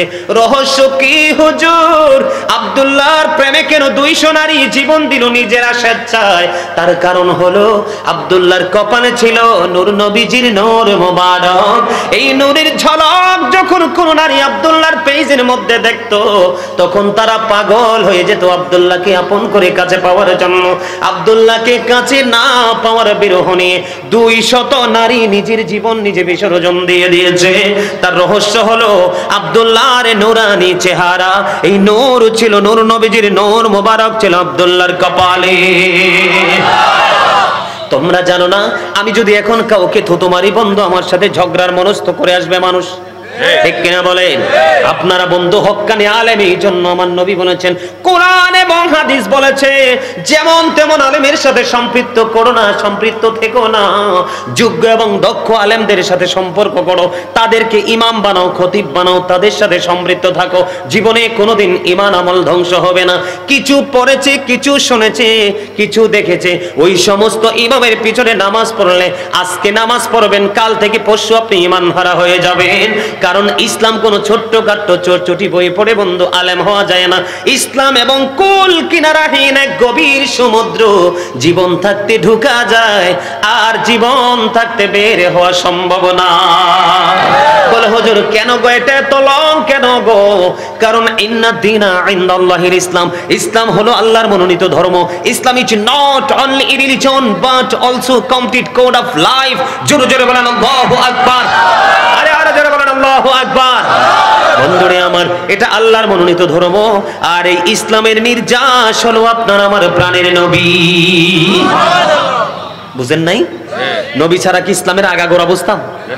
কোনটা শুরু কোনটা শেষ কোনটা মাঝখান আমরা কি বুঝতাম? আর যারা বলেন বুঝতাম? কখনোই বুঝতাম না। এই জন্য বন্ধু নবীর সাথে প্রেম করতে হবে, নবীর প্রতি যথাযথ শ্রদ্ধা রাখতে হবে। আপনারা নবীকে দাঁড়ায় সালাম দেননি, দাঁড়ায় কিয়াম করেননি। এরা আমাদেরকে বেদাতি বলে, ফতোয়া দেয়, কি বলে? বেদাতি বলে, ফতোয়া দেয়। ওরা কোরআন শরীফ পড়ে নাই। সূরা ফাতির 9 নম্বর আয়াতের শেষ অংশে আল্লাহ বলেছেন ওয়া তুআসসিরুহু ওয়া তুআক্কিরু। কি বলেছেন? আল্লাহ বলেছেন help him and respect him. তোমরা আমার হাবিবকে সাহায্য করো এবং সম্মান করো। কি করো? আপনাদের কাউন্সিলর সাহেব এসেছেন, আমি আপনাদের প্রধান বক্তা এসেছি, আপনারা কি দাঁড়িয়ে সম্মান করেননি? করছেননি? এটা কি আগে কেউ বলে দিয়েছিল? এটার কি কোনো দলিল আছে? আজকেই করতে হবে, এই মুহূর্তে করতে হবে, দলিল আছে? কিন্তু বন্ধু আপনি নিজের ক্ষেত্রে সম্মানটাকে বেদাত বলেন না।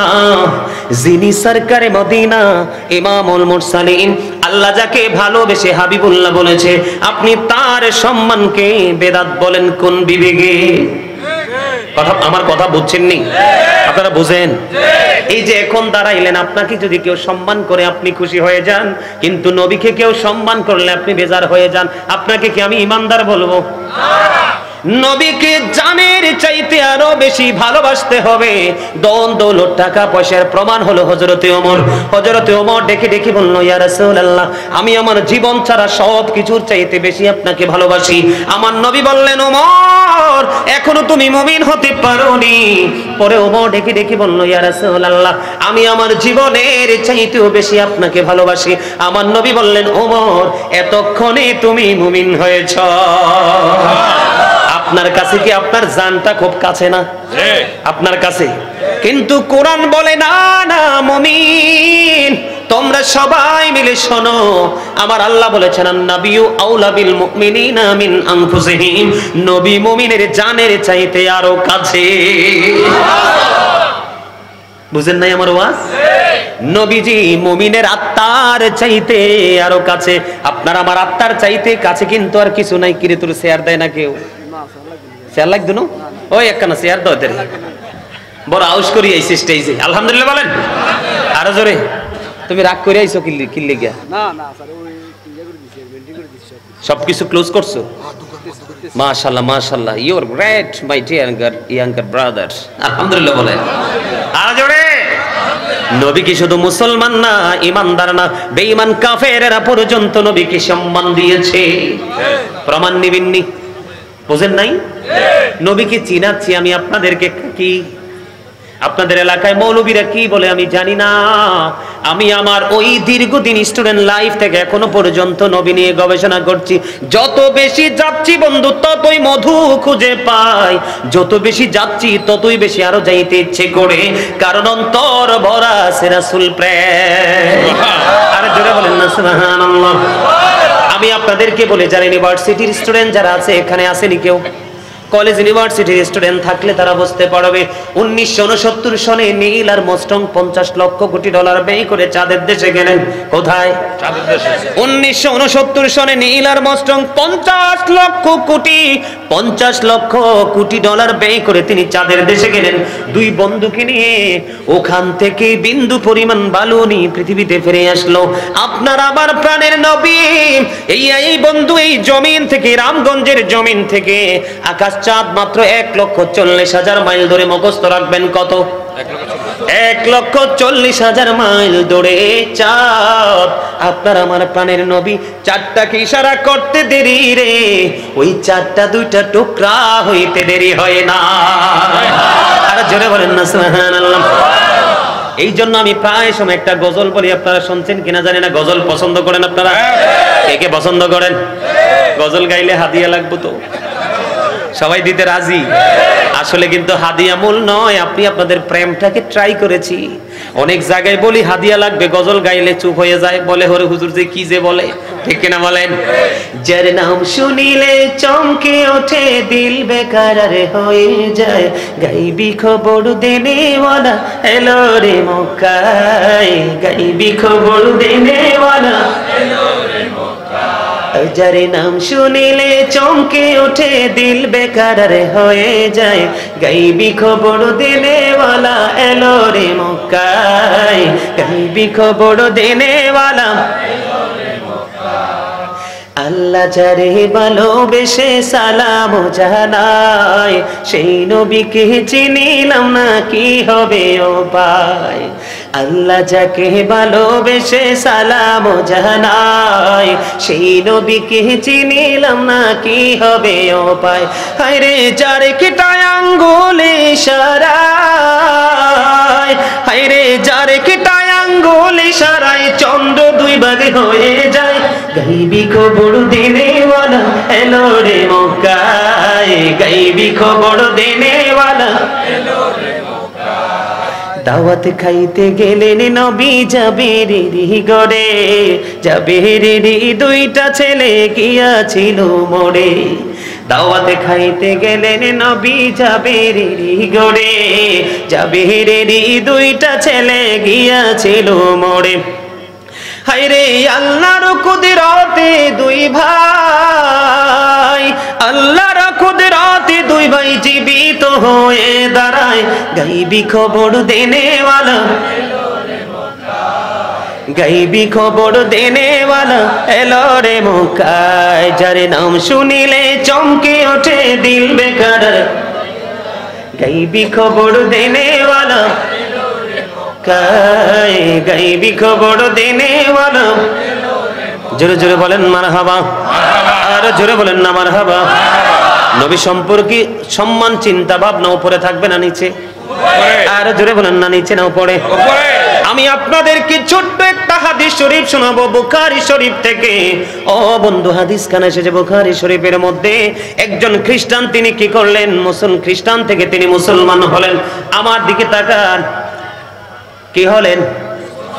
খ্রিস্টান থেকে তিনি মুসলমান হলেন। সূরা বাকারা তিনি তেলাওয়াত করলেন। করতে করতে করতে করতে নবীজির কাছে যে ওহী আসতো, ওহী লেখার দায়িত্ব তিনি পাইলেন। ওহী লেখার দায়িত্ব পাওয়ার পরে তিনি লিখতে লিখতে একটা সময় অতিবাহিত হয়ে গেল। পরে তিনি আবার নিজের ধর্মে ফিরে গেল। এবার মানুষের কাছে ঘুরে ঘুরে বলছে, নবী মুহাম্মদ আমি যেইটুকু লিখে দিতাম শুধু সেইটুকুই জানতো, এর বেশি কিছুই জানতো না। নাউজুবিল্লাহ। শুরুটা কি বুঝতে পেরেছেন? প্রথম ছিল খ্রিস্টান, তারপরে হলো মুসলমান। সূরা বাকারা তিনি তেলাওয়াত করলো। তারপরে নবীজির ওহী লেখার দায়িত্ব তিনি পাইলেন। নবীর কাছে যে ওহী আসতো তিনি নোট আকারে তিনি লিখতেন, লিপিবদ্ধ করতেন। করতে করতে করতে করতে তিনি একদিন আবার তার ধর্মে ফিরে গেল। এবার মানুষের কাছে ঘুরে ঘুরে বলছে, নবী মুহাম্মদ আমি যেইটুকু লিখে দিতাম শুধু সেইটুকুই জানতো, এর বেশি কিছুই তিনি জানতেন না। আওয়াজ তুলে বলেন না নাউজুবিল্লাহ। আর জোরে বলেন না নাউজুবিল্লাহ। এবার বন্ধু কি করলেন, আমার নবী সম্পর্কে যখন তিনি এমনি এমনি বলতে লাগলেন, বলতে বলতে বলতে বলতে বন্ধু তিনি একদিন মৃত্যুর কোলে ঢলে পড়লেন। আপনারা দেখেছেন ব্রিটিশ রানী দ্বিতীয় এলিজাবেথ যখন মারা গেছে, সবচেয়ে দামি চন্দন কাঠ দিয়ে তাকে কোটি কোটি টাকা খরচ করে তাকে দাফন করেছে, ঠিক কিনা বলেন? খ্রিস্টানরা মারা গেলে তাদেরকে কফিনে করে অত্যন্ত যত্ন সহকারে তারা কি করে তাদেরকে দাফন করা হয়। তারা ঈসা রুহুল্লাহ কি যিশু বলে, কি বলে? যিশু বলে, ওনাকে তারা ফলো করে বন্ধু। এবার যখন তাকে ডিস্টার্ব কেন রে, এবার যখন তাকে বন্ধু মৃত্যুবরণ করলো, মন দিয়ে শুনবেন, এটি ইমানের আলোচনা, কারণ আপনার ইমান আগে তারপরে আমল। আল্লাহ বলেছেন আল্লাযীনা আমানু, যারা ঈমান এনেছে, ওয়া কানু ইয়াত্তাকুন, এবং তাকওয়া অবলম্বন করেছে, লাহুমুল বুশরা, তাদের জন্য সুসংবাদ, ফিল হায়াতিদ দুনিয়া, দুনিয়ার জীবনে, ও ফিল আখিরা, এবং পরকালের জীবনে। জোরে জোরে আল্লাহু আকবার। অত্যন্ত চমৎকার খবর। আল্লাহ বলেছেন প্রথমে যারা ঈমান আনবে, ঈমান আনার পরে যারা আল্লাহকে ভয় করবে, আল্লাহ তারপরে বলেছেন লাহুমুল বুশরা, তাদের জন্য সুসংবাদ, ফিল হায়াতিদ দুনিয়া, দুনিয়ার জীবনে, ও ফিল আখিরা, এবং পরকালের জীবনে। তার মানে ঈমান আনার পরে যদি আপনি আল্লাহকে ভয় করতে পারেন, তাহলে আপনার জন্য সুসংবাদ দো জাহানে, এই পৃথিবীতে এবং আপনার ফিউচারেও। এই জন্য বন্ধু বলছি, এবার এই খ্রিস্টান মারা গেল, মারা যাওয়ার পরে তাকে কবরে দাফন করলো, দাফন করে সবাই বন্ধু চলে আসলো। পরের দিন সকালবেলা চলে গেল, পরের দিন সকালবেলা গিয়ে ওই খ্রিস্টানের কবরে সে কি ঠিকঠাক আছে কিনা দেখার জন্য গেল। যাওয়ার পরে আবার চাইয়া দেখলো ওই খ্রিস্টানের লাশটা মাটির বাইরে উপরে পড়ে আছে। জোরে জোরে কন্যা আল্লাহু আকবার। কি মাটির রাইখা আসছে কোথায়? নিচে, মাটির ভিতরে। এখন সকালবেলা যাইয়া দেখে মাটির বাহিরে লাশটা পড়ে আছে। এবার সবাই মিলে মনে মনে ভাবতে শুরু করলেন, এটা পৃথিবীর আর কারো কাজ না রে, এটা নিশ্চয়ই নবী মুহাম্মদের কাজ। নাউজুবিল্লাহ। কার কাজ? এই যে খ্রিস্টানের দলবল তারা বলতেছে নবী মুহাম্মদ এবং তার সঙ্গীদের কাজ। বন্ধু আজকে তার কবরটাকে আরো বেশি গর্ত করে খনন করলেন, আরো বেশি গভীর করলেন। আজকে গভীর করে কবরের মধ্যে ওই খ্রিস্টানকে রেখে চলে গেল। পরের দিন সকালবেলা আবার চলে আসলো। পরের দিন সকালবেলা এসে দেখে রে তার লাশটা আবারও কবরের মাটির বাইরে পড়ে আছে। আলহামদুলিল্লাহ বলেন না? আসতে গেল। All praise is to Allah, সমস্ত প্রশংসা আল্লাহর জন্য। হুব্বা ফিল্লাহ ওয়াল বুগদা ফিল্লাহ, love for Allah and hate for Allah. ভালোবাসাও আল্লাহর জন্য, আবার ঘৃণাও আল্লাহর জন্য। আমি কোন প্লেসকে ভালোবাসবো আল্লাহকে পাওয়ার জন্য, আবার কোন প্লেসকে অ্যাভয়েড করব সেটাও আল্লাহকে পাওয়ার জন্য। যেটা ভালো গ্রহণ করব আল্লাহ খুশি হবে, যেটা খারাপ সেটাকে অ্যাভয়েড করব আল্লাহকে খুশি করার জন্য। জোরে জোরে সুবহানাল্লাহ। কয়দিন চলে গেল? 2 দিন বন্ধু পার হয়ে গেল। রে রামগঞ্জের মানুষ হৃদয় খুলে শোনো গো, ও বন্ধু 2 দিন চলে গেল। তৃতীয় দিন আবার সকালবেলা আসলেন। এই দ্বিতীয় দিন যখন দেখলেন লাশটা বাইরে, আরো গভীর করে তাকে কবরে রাখলেন। রাখার পরে চলে গেলেন। তৃতীয় দিন আসার পরে দেখতে পাইলেন এই লাশটা আবারও মাটির বাইরে, কবরের বাইরে পড়ে আছে। এবার খ্রিস্টানদের বিবেক বন্ধু একটু প্রসারিত হলো। এবার বলল, না না, এটা পৃথিবীর কোনো মানুষের কাজ হতে পারে না, এটার মধ্যে নিশ্চয়ই কোনো রহস্য আছে। আল্লাহ রাব্বুল আলামিন তার এই বডিটাকে পবিত্র মাটিতে রাখবে না, কারণ সে আল্লাহর হাবিবের সাথে বেয়াদবি করেছে। কোন বেয়াদবি বুঝতে পারছেননি? ওই যে বলেছে যে নবী মুহাম্মদ আমি যেইটুকু লিখে দিতাম শুধু সেইটুকুই জানতো, এর বেশি কিছু জানতো না। এইটুকু বেয়াদবি আমার আল্লাহ সহ্য করে না। এখন যদি মৌলভী সাহেব যদি এইরকম আরো বড় বড় অন্যায় করে কই নবী নাকি আমরার মতো, নাউজুবিল্লাহ বলেন, আরো জঘন্যতর কথাবার্তা বলে কি বলে না? এখনকার মানুষের এমন এতটা দুর্বল হয়েছে ইমানটা, তারা বলে just mistake, slip of tongue. কথা বলেন না? কিন্তু তোমরা জানো না এই কথাটা আজকে বলেছে একজন থেকে আরেকজন, আরেকজন থেকে আরেকজন, আরেকজন থেকে আরেকজন চলে যাবে। তাদের মনের মধ্যে নবী সম্পর্কে নিচু চিন্তা চলে আসবে। নবীকে নিচু করা এটাই তুমি ইমান থেকে রং, ইমানদার থেকে দূর হওয়ার জন্য যথেষ্ট। নবীকে ভালোবাসা তোমার জন্য ফরজ, আমার জন্য ফরজ। নবীর পরিবার আহলে বাইতকে ভালোবাসা ফরজ, কারণ নবী হলো আমাদের ঈমান। আপনি লা ইলাহা বিশ্বাস করলেন, মুহাম্মদ রাসূলুল্লাহ সাল্লাল্লাহু আলাইহি ওয়াসাল্লাম বিশ্বাস করলেন না, আপনি কখনোই ঈমানদার হতে পারবেন না। ঠিক কিনা বলেন? আরো জোরে। আমার কথা বুঝতে অসুবিধা হয়? আমি এগেনিস্ট পার্টির দিকে যাচ্ছি না, শুধু জাস্ট একটা এক্সাম্পল আমি আপনাদেরকে দিলাম বন্ধু। এবার আসেন আমি আপনাদেরকে বলি, নবীজি সব কিছু জানে, পৃথিবীর শুরু থেকে শেষ পর্যন্ত যা হবে সব জেনেছেন, বুঝেছেন। যদি না বুঝতেন, আল্লাহর হাবিব যখন পৃথিবী থেকে চলে যাবেন, উম্মে সালমাকে ডাক দিলেন আমার নবী। উম্মে সালমাকে একটা ডাক দিয়ে বললেন, উম্মে সালমাকে ডাক দিয়ে বললেন, সালমা এই মাটিগুলো তুমি তোমার কাছে যত্ন করে রেখে দাও, যদিন দেখবা তুমি এই মাটিগুলো রক্তে লাল হয়ে গেছে, সেদিনই আমার কলিজার টুকরা হুসাইন শাহাদাত বরণ করবে। জোরে জোরে সুবহানাল্লাহ। আমার কথা কি বুঝতে পারছেন? সত্যি বন্ধু, নবীজির পবিত্র জবান মোবারকের কথা সত্যি হয়ে গেল রে। যে 61 হিজরিতে ঠিক দুপুরবেলা উম্মে সালমা ওই মাটিগুলো দিকে তাকিয়ে দেখলেন, মাটিগুলো ধরে দেখলেন, মাটিগুলো একেবারে তাজা রক্তে জিবা সুবা হইলে যেমন একেবারে লিকুইড একবারে লাল লাল হয়ে যায়, নবীজির দেওয়া মাটিগুলো লাল হয়ে গেল। তাহলে নবীজি জানতেন কিনা, বুঝতেন কিনা? আমি আপনাদেরকে আরো সহজ করে বুঝিয়ে দেই বন্ধু। নবীজি মেরাজে গেছে, এটা আপনারা বিশ্বাস করেননি? বিশ্বাস করেন? এখানে অনেক ঈমানকে মজবুত করার অনেক তথ্য আছে। ওপেন হার্ট সার্জারি আমাদের দেশে হয় কি হয় না? তাকে কি সেন্স রেখে কয় না সেন্সলেস করে করে? সেন্সলেস করে করে ইনজেকশন পোস্ট করে বডিটাকে লেস করে দেয়। ঠিক কিনা বলেন? তারপরে তাকে ওটিতে ঢুকিয়ে তাকে কি করা হয়? হার্ট সার্জারি করা হয়। তারপরে কমপক্ষে 3 মাস 6 মাস তাকে বেড রেস্টে দেওয়া হয়। কথা বলে না কেন? কোথায় দেওয়া হয়? তাকে না না মিছা বলছি, প্র্যাকটিক্যাল কিনা? এবার আসেন, বলে হুজুর এখানে আসার কারণ কি? এখানে আসছি অন্য কারণে, তবে এই জায়গাটাও আমি আপনাদেরকে বোঝানোর জন্য, কেউ যেন যত ঝড় আসবে বন্ধু, কোনোদিন যেন ঈমান আপনার কাছ থেকে চুরি করতে না পারে, নবী সম্পর্কে কখনো যেন বিদ্বেষ আপনার সিনায় ঢুকাইতে না পারে। জিব্রাইল আসলেন, নবীকে জমজমের কিনারায় নিয়ে গেলেন, নবীজির সিনা মোবারক সাক করা হলো, তার মানে বিদীর্ণ করা হলো, যেটাকে আমরা বলেন অপারেশন বা হার্ট সার্জারি। এটা হয়ে গেল বন্ধু, কোনো ইনজেকশন দেয়নি। সুবহানাল্লাহ বলেন না? আবার সব কিছু বের করে যখন ওয়াশ করলেন, মেশকম্বর সুগন্ধযুক্ত লাগাইলেন, আবার অটোমেটিক্যালি বডির মধ্যে সেটিং করে দিল, অটো এটা সিনাটা সাক হয়ে গেল। তাৎক্ষণিকভাবে নবী মেরাজের জন্য রওনা হয়ে গেল। এখান থেকে কি বোঝা যায় রে? নবী কখনোই সাধারণ নয়, অতি অসাধারণ। কথা বলেন না কেন বন্ধু? এবার আমি আপনাদেরকে আরেকটা এক্সাম্পল দিব। গবেষণা করেছেন কিনা জানি না, একটা আসমান থেকে আরেকটা আসমানের দূরত্ব কম পক্ষে 500 বছরের রাস্তা। কত বছর? 500 বছরের রাস্তা। আমার নবী এশার নামাজ পড়ে উম্মে হানির গড়ে জিব্রাইল আসলেন, তাকে ডাকলেন, অনেক কথোপকথন আলাপ আলোচনা হলো। মেরাজের আলোচনা নয়, শুধু জাস্ট বোঝানোর জন্য বন্ধু। অনেক কথোপকথন হলো, নবীজির সিনা মোবারক সাক হলো। মেরাজের জন্য যখন রওনা হলো, এই যে বর্তমানে ফিলিস্তিনে যুদ্ধ হচ্ছে, নজিরবিহীন ইতিহাসের পাতায় লেখা হবে বন্ধু, স্বর্ণাক্ষরে লেখা হবে, ইসরায়েল এবং সাদা সাদা কুকুরগুলো পৃথিবীর কাছে বন্ধু চির লাঞ্ছিত, চির অপমানিত হবে, এত বেশি লজ্জিত হবে। এখন স্থল অভিযান করতে এসে মোটামুটি হামাসের আক্রমণে আর এগোতে পারছে না। ঠিক কিনা বলা?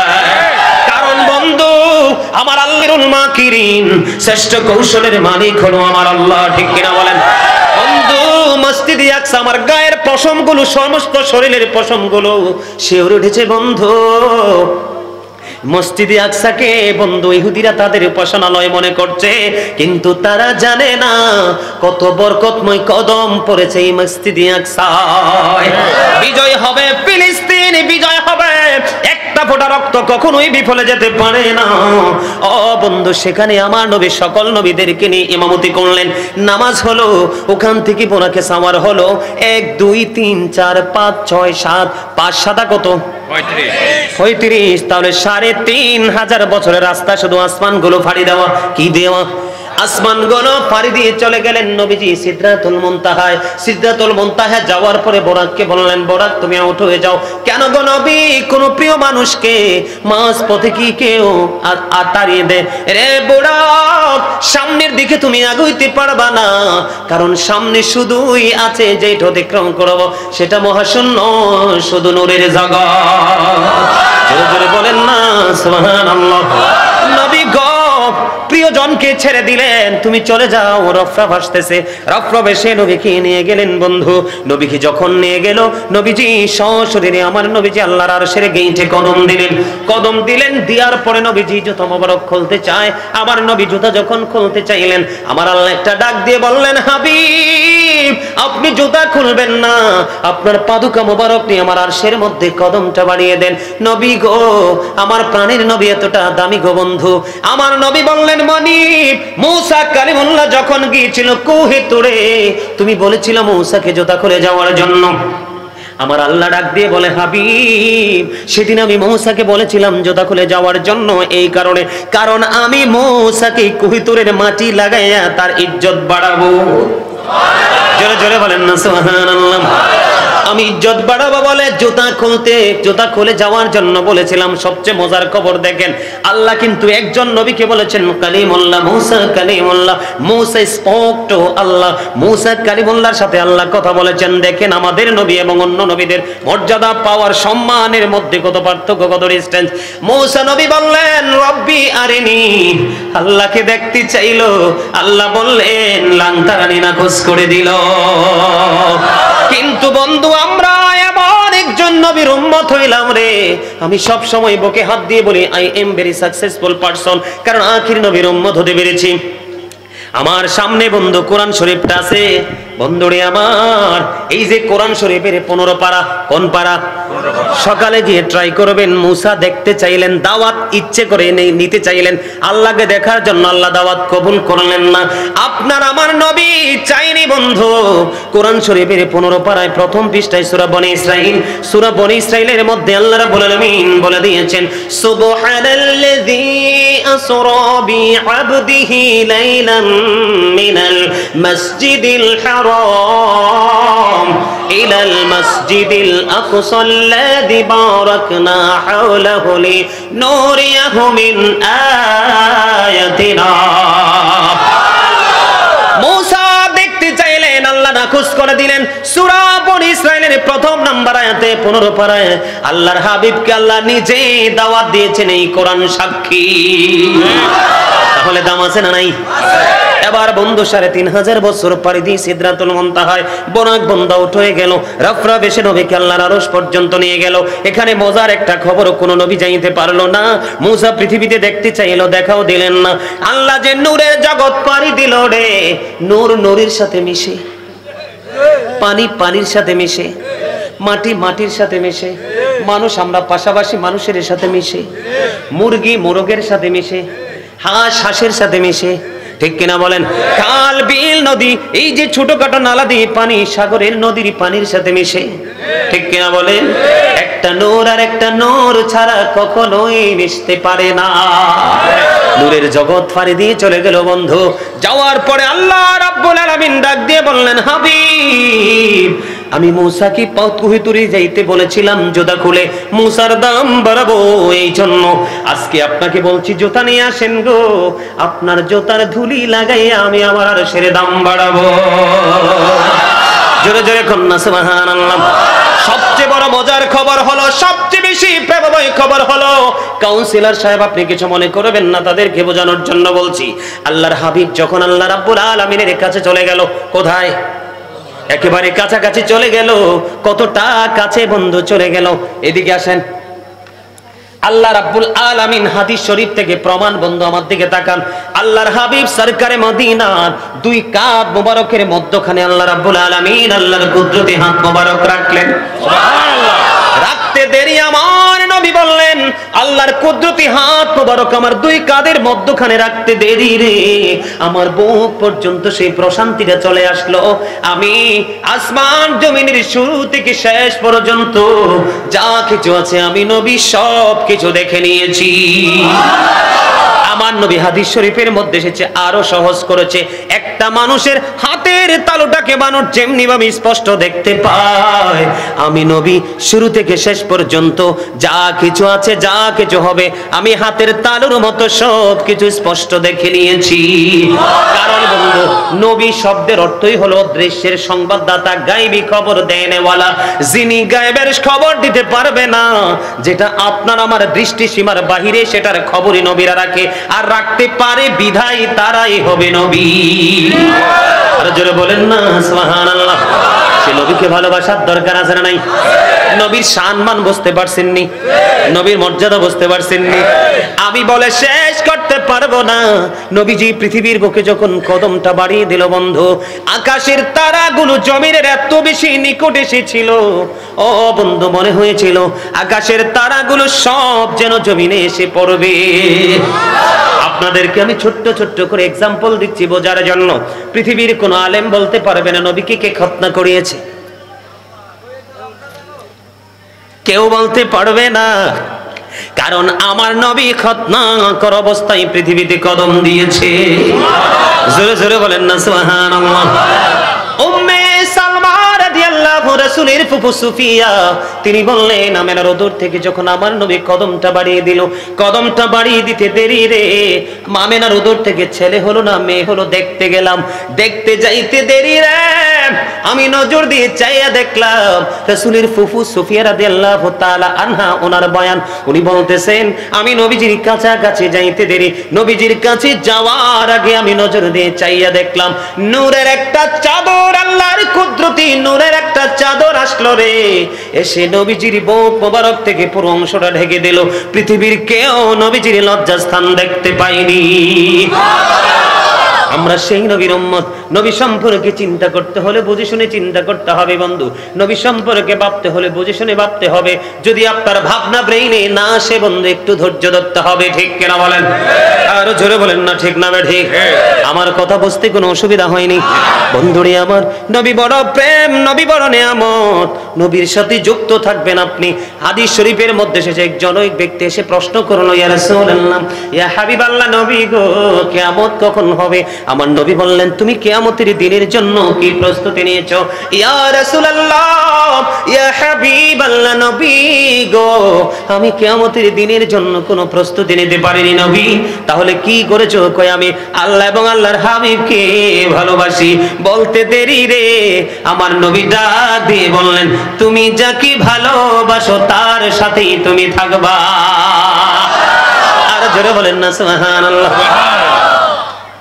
রাসূল আমার ভালোবাসা, রাসূল আমার আলোবাসা, রাসূল আমার প্রেম বিরহের মূল আলোচনা,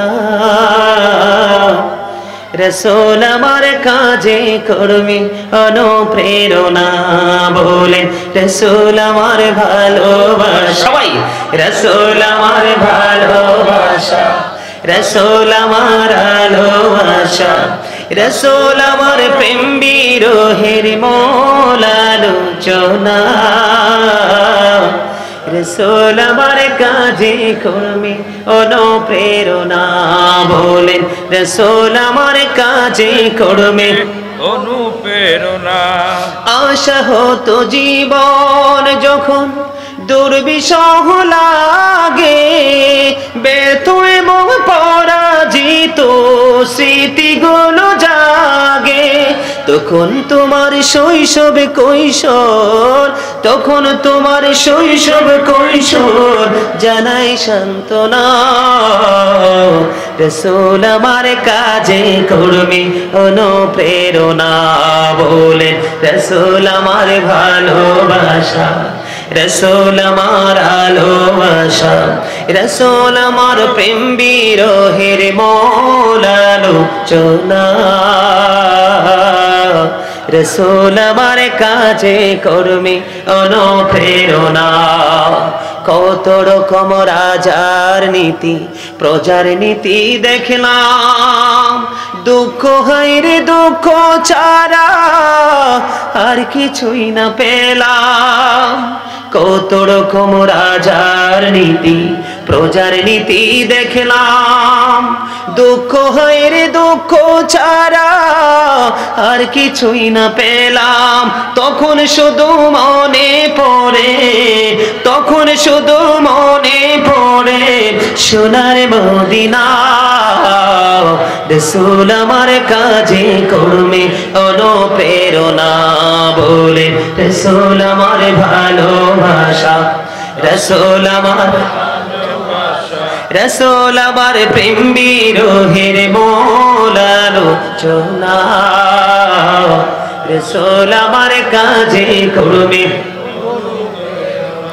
নেতার মতো নেতা যখন পাই না কোথাও খোঁজে, কাঁদি শুধু কাঁদি আমি এই দুটি চোখ বোঝে।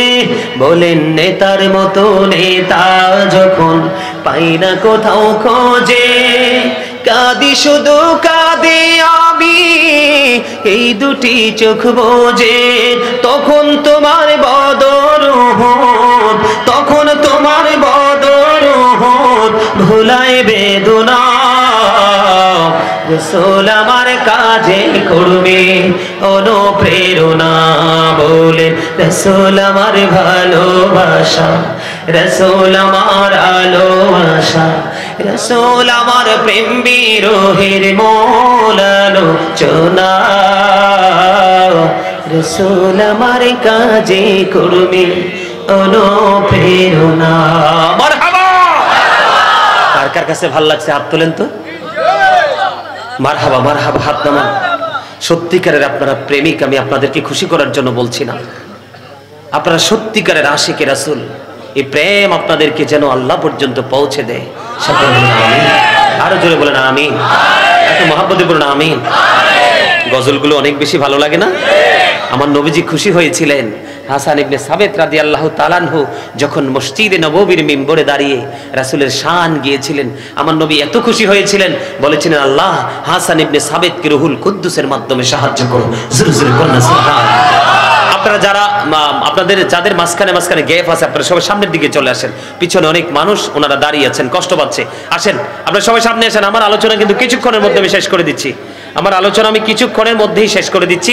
আপনারা আসেন। আমি এই জন্য একেবারে ধারাবাহিকভাবে কোনো দিকে যাইছে লুকানো রয়েছে সৃষ্টির সেবার মাঝে, পাবো না কোথাকে আল খেল্লা তাসবিহ আর জায়না মাঝে। খোদা প্রাপ্তির পথ রয়েছে লুকানো, রয়েছে মানব সেবার মাঝে, পাবো না কে তাকে আল খেল্লা তাসবিহ আর জায়নামাজে। আমার দাড়ি আছে, টুপি আছে, পাগড়ি আছে, তাসবিহ আছে, জায়নামাজ আছে, নামাজ আছে, কিন্তু সৃষ্টির হক, সৃষ্টির অধিকার দিতে আমি জানি না। আমি কখনোই আল্লাহ পর্যন্ত কেঁদে কেঁদে দিন যায়, পাইনি দিদার ধমে, লাখো সালাম কদমে নবী, লাখো সালাম কদমে নবী নবী বলে হায়। কেঁদে কেঁদে দিন যায়, পাইনি দিদার ধমে,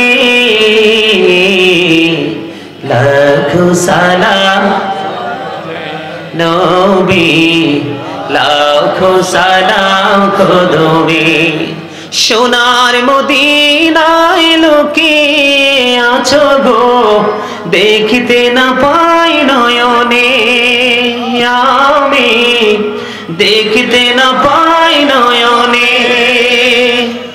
এ চির গোলাম কেঁদে কেঁদে মরে গো, আছে কি তোমার স্মরণে ও গো, আছে কি তোমার স্মরণে। দয়ারি নজরে চাও, গোলামের দেখা দাও, ধন্য করো জনমে, লাখো সালাম কদমে নবী, লাখো সালাম কদমে। বলেন নবী নবী বলে হায়, কেঁদে কেঁদে দিন যায়, পাইনি দিদার ধমে, লাখো সালাম কদমে নবী, লাখো সালাম কদমে। সোনার মদিনায় লোকে আছো গো, দেখিতে না পাই নয়নে, আমি দেখিতে না পাই নয়নে। এ চির গোলাম কেঁদে কেঁদে মরে গো, আছে কি তোমার স্মরণে ও গো, আছে কি তোমার স্মরণে? দয়ারি নজরে যাও, গোলামের দেখা দাও, বলেন দয়ারি নজরে যাও, গোলামের দেখা দাও, ধন্য করো জনমে। লাখো সালাম কদমে নবী, লাখো সালাম কদমে। কঠিন হাসরে দেখিও নবী গো, নইলে ডুবে যাব তব বিহনে, নইলে ডুবে যাব তব বিহনে। তোমারি তোমারি উম্মত ভিক্ষা চাহে গো, দেখা দিও ঘোর নিদানে গো, দেখা দিও ঘোর নিদানে। বসে আছি আশাতে নিশি ঘোর পোহাতে, কামলিওয়ালার করুণে নবী, কামলিওয়ালার করুণে। লাখো সালাম কদমে নবী, লাখো সালাম কদমে। বলেন নবী নবী বলে হায়, কেঁদে কেঁদে দিন যায়, পাইনি দিদার ধমে। লাখো সালাম কদমে নবী, মারহাবা বলেন মারহাবা। প্রেম না, ভালো লাগে না, ভালোবাসা না? ওরে বাবা, মারহাবা বলেন আরো জোরে। আল্লাহর হাবিব হাসান ইবনে সাবিতের জন্য হাদিয়া বরাদ্দ করেছিলেন, আর আপনাদের কাউন্সিলর সাহেব ভালোবেসে আমার জন্য হাদিয়া বরাদ্দ করেছে। জোরে বলুন না আমিন। আল্লাহ ওনার এই ভালোবাসাকে কবুল করে নিক, জোরে জোরে করুন আমিন। নবীজির প্রেম কখনোই বিফলে যায় না, কখনোই বৃথা যায় না। কার সিনায় রাসূল প্রেম আছে সেটা আমরা জানি না, তবে তার আচার আচরণে আমরা বুঝতে পারি।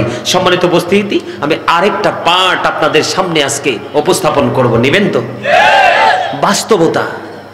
অনেকেই বাস্তবতা কি জিনিস এটা বুঝতেই চায় না, এবং এটা কি বাস্তবতা শব্দটার মানে কি, মিনিংটা কি, এটা অনেকেই বোঝে না। আমি আপনাদেরকে বাস্তবতাটা সম্পর্কে বোঝাচ্ছি এই কারণে, আপনাকে কিন্তু ইসলাম বলেনি, রাসূল বলেনি, আল্লাহ বলেনি যে তুমি এমন ভাবে গোলামি করো যেই গোলামিটার কারণে তোমার পৃথিবীকে ভুলে যেতে হবে, পৃথিবীর কাজ থেকে বিরত থাকতে হবে, পৃথিবীর কাজটাকে তুমি অ্যাভয়েড করতে হবে। এই শিক্ষা কিন্তু ইসলাম আমাদেরকে দেয়, এবং রাসূলও দেয়নি, বরং রাসূল আমাদেরকে বাস্তবতাকে মূল্যায়ন করার যে ট্রেনিং দিয়েছেন, ইনস্ট্রাকশন দিয়েছেন, সেই বিষয়টার উপরে আমি আজকে আলোচনা একটুখানি করব। আপনারা সবাই মন দিয়ে নেবেন। যদি বিরক্ত হন আমি বলবো, আপনারা আমাকে বলবেন যে হুজুর আর আলোচনা শুনবো না। কেননা আল্লাহ রাসূল বলেছেন, যখন মুসল্লিদের আলোচনা শোনার কোনো মানসিকতা থাকে না, তখন তুমি জাস্ট সাইলেন্ট হয়ে যাও, আর আলোচনা চলবে না। আপনারা কি বিরক্ত নাকি অনেক বেশি উৎসাহিত? আলহামদুলিল্লাহ বলেন। আমি কিন্তু একজন রাইটার, আপনারা জানেন কিনা জানি না। আমি কিন্তু হাম নাদ ইসলামী সঙ্গীত নিজে লেখি, নিজে সুর দেই এবং নিজে গাই। এই সিনা পুরা কিন্তু আমার একটা গজল লিখেছিলাম রাত্র প্রায় 2টা থেকে 2:30 বাজে, সেই রাত্রিতেই গজলটা লিখে শেষ করেছিলাম। আর 2 চোখের পানি আমি লেখা শেষ করে দেখলাম আমার বালিশ পর্যন্ত ভিজে গেছে। সম্মানিত উপস্থিতি, প্রেম করার মতো করতে হবে। কিছু করলাম, কিছু ছেড়ে দিলাম, এই প্রেম আপনাকে কখনোই সফল করবে না। 100% করতে হবে যেটা করবেন। বন্ধুরে আমার, আমি বাস্তবতাকে প্রাধান্য দেওয়ার জন্য বলছি। আজকে অনেক মানুষ বিছানায় ঘুমায়, কোথায়? কেউ আবার 3 রাস্তার মোড়ে। আপনারা জানেন না, আজকে যারা জান্নাতের বাগানের চারপাশে আলোচনা শুনছেন প্রাণ উজাড় করে, আপনাদের কাছে আজকে শয়তান 100% পরাজিত হয়ে গেছে। সুবহানাল্লাহ বলেন না, কি হয়ে গেছে? পরাজিত। কারণ শয়তান আল্লাহকে চ্যালেঞ্জ করেছিল, আল্লাহর প্রিয় বান্দাদেরকে শয়তান পথভ্রষ্ট করে ধোঁকা দিয়ে পবিত্র কাজ থেকে দূরে রাখবে। কিন্তু আল্লাহ রাব্বুল আলামিন সচেতন মানুষগুলোকে বন্ধু অ্যাক্টিভ করে দিয়েছে, না না, শয়তানের ধোঁকায় মুমিনকে কখনো ঘায়েল করতে পারবে না। আল্লাহ বলেছেন ইন্না কাইদা শাইতানি কানা দাঈফা, শয়তান ডিসিপশন ইজ ভেরি উইক। ইমানদারের জন্য শয়তানের ধোঁকা একেবারেই দুর্বল, কখনোই তাকে ঘায়েল করতে পারবে না।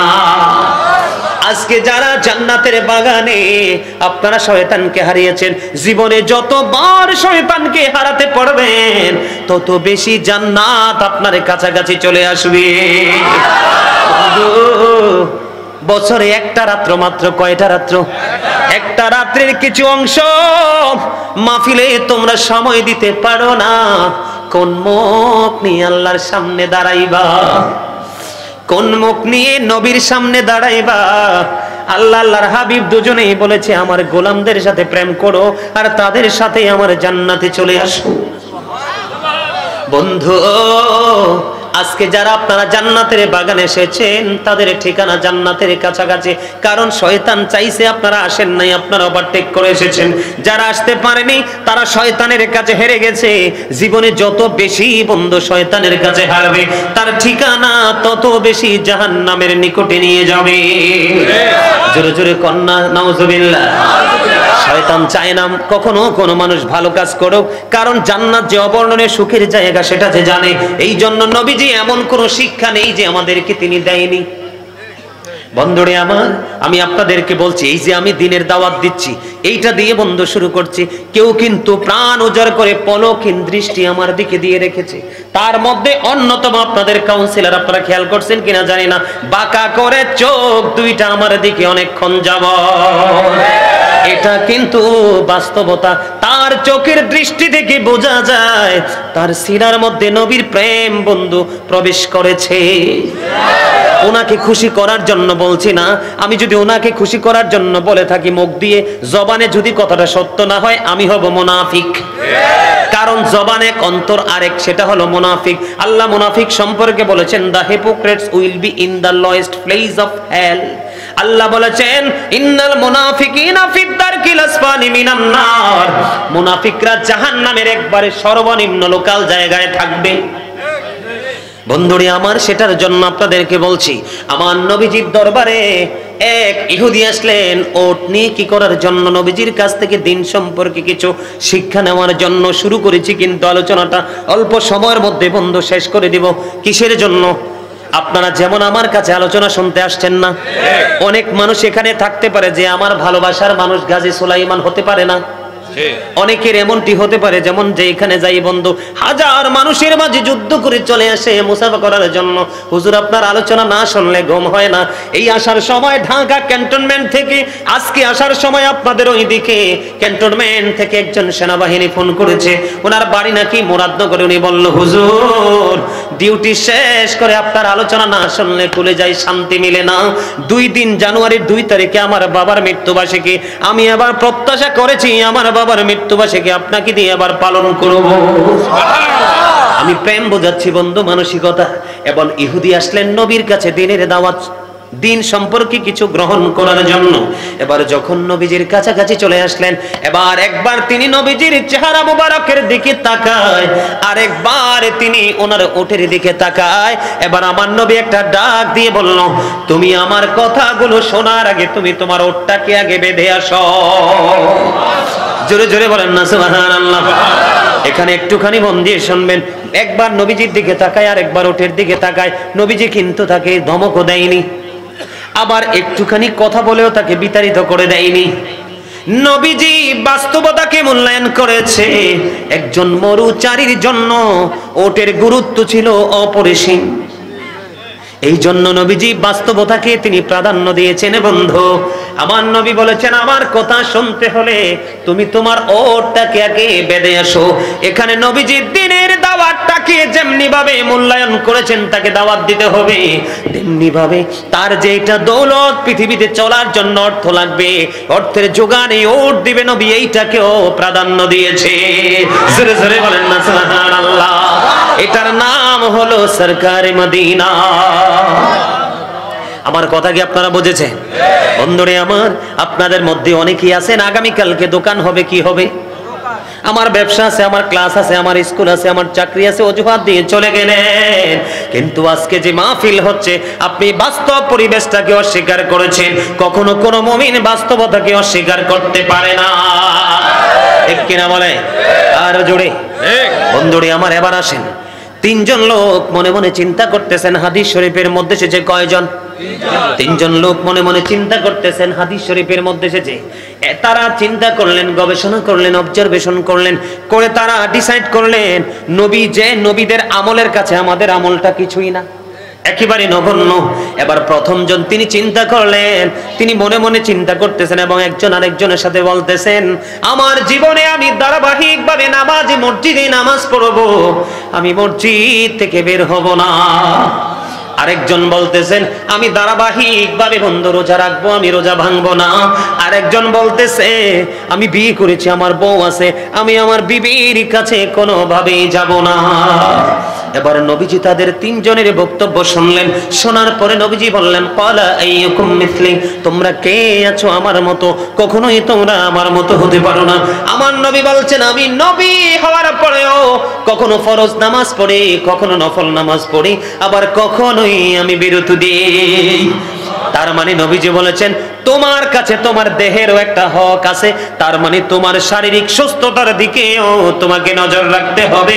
শুধু না খেয়ে না ঘুমিয়ে বিরামহীন আমল করার কথা নবী বলেনি। সুবহানাল্লাহ বলবেন না?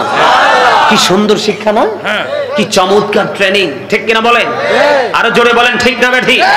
বন্ধুরে আমার, আরেকজনকে তিনি বললেন কন্টিনিউ রোজা রাখবেন। আমার নবী বললেন, আমিও তো রোজা রাখি, কখনো কখনো রোজা ভাঙ্গি, কখনো রোজা ভাঙ্গি, আবার কখনো রোজা রাখি, ঠিক কিনা বলেন? জোরে জোরে কন্যা সুবহানাল্লাহ।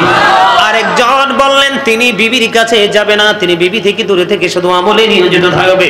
আমার নবী ডাক দিয়ে বললেন, না না, শুধু শুধু আমল করলে চলবে না, কারণ তোমার কাছে তোমার বিবিরও হক আছে, কারণ এটা তোমার বডিরই একটা অংশ।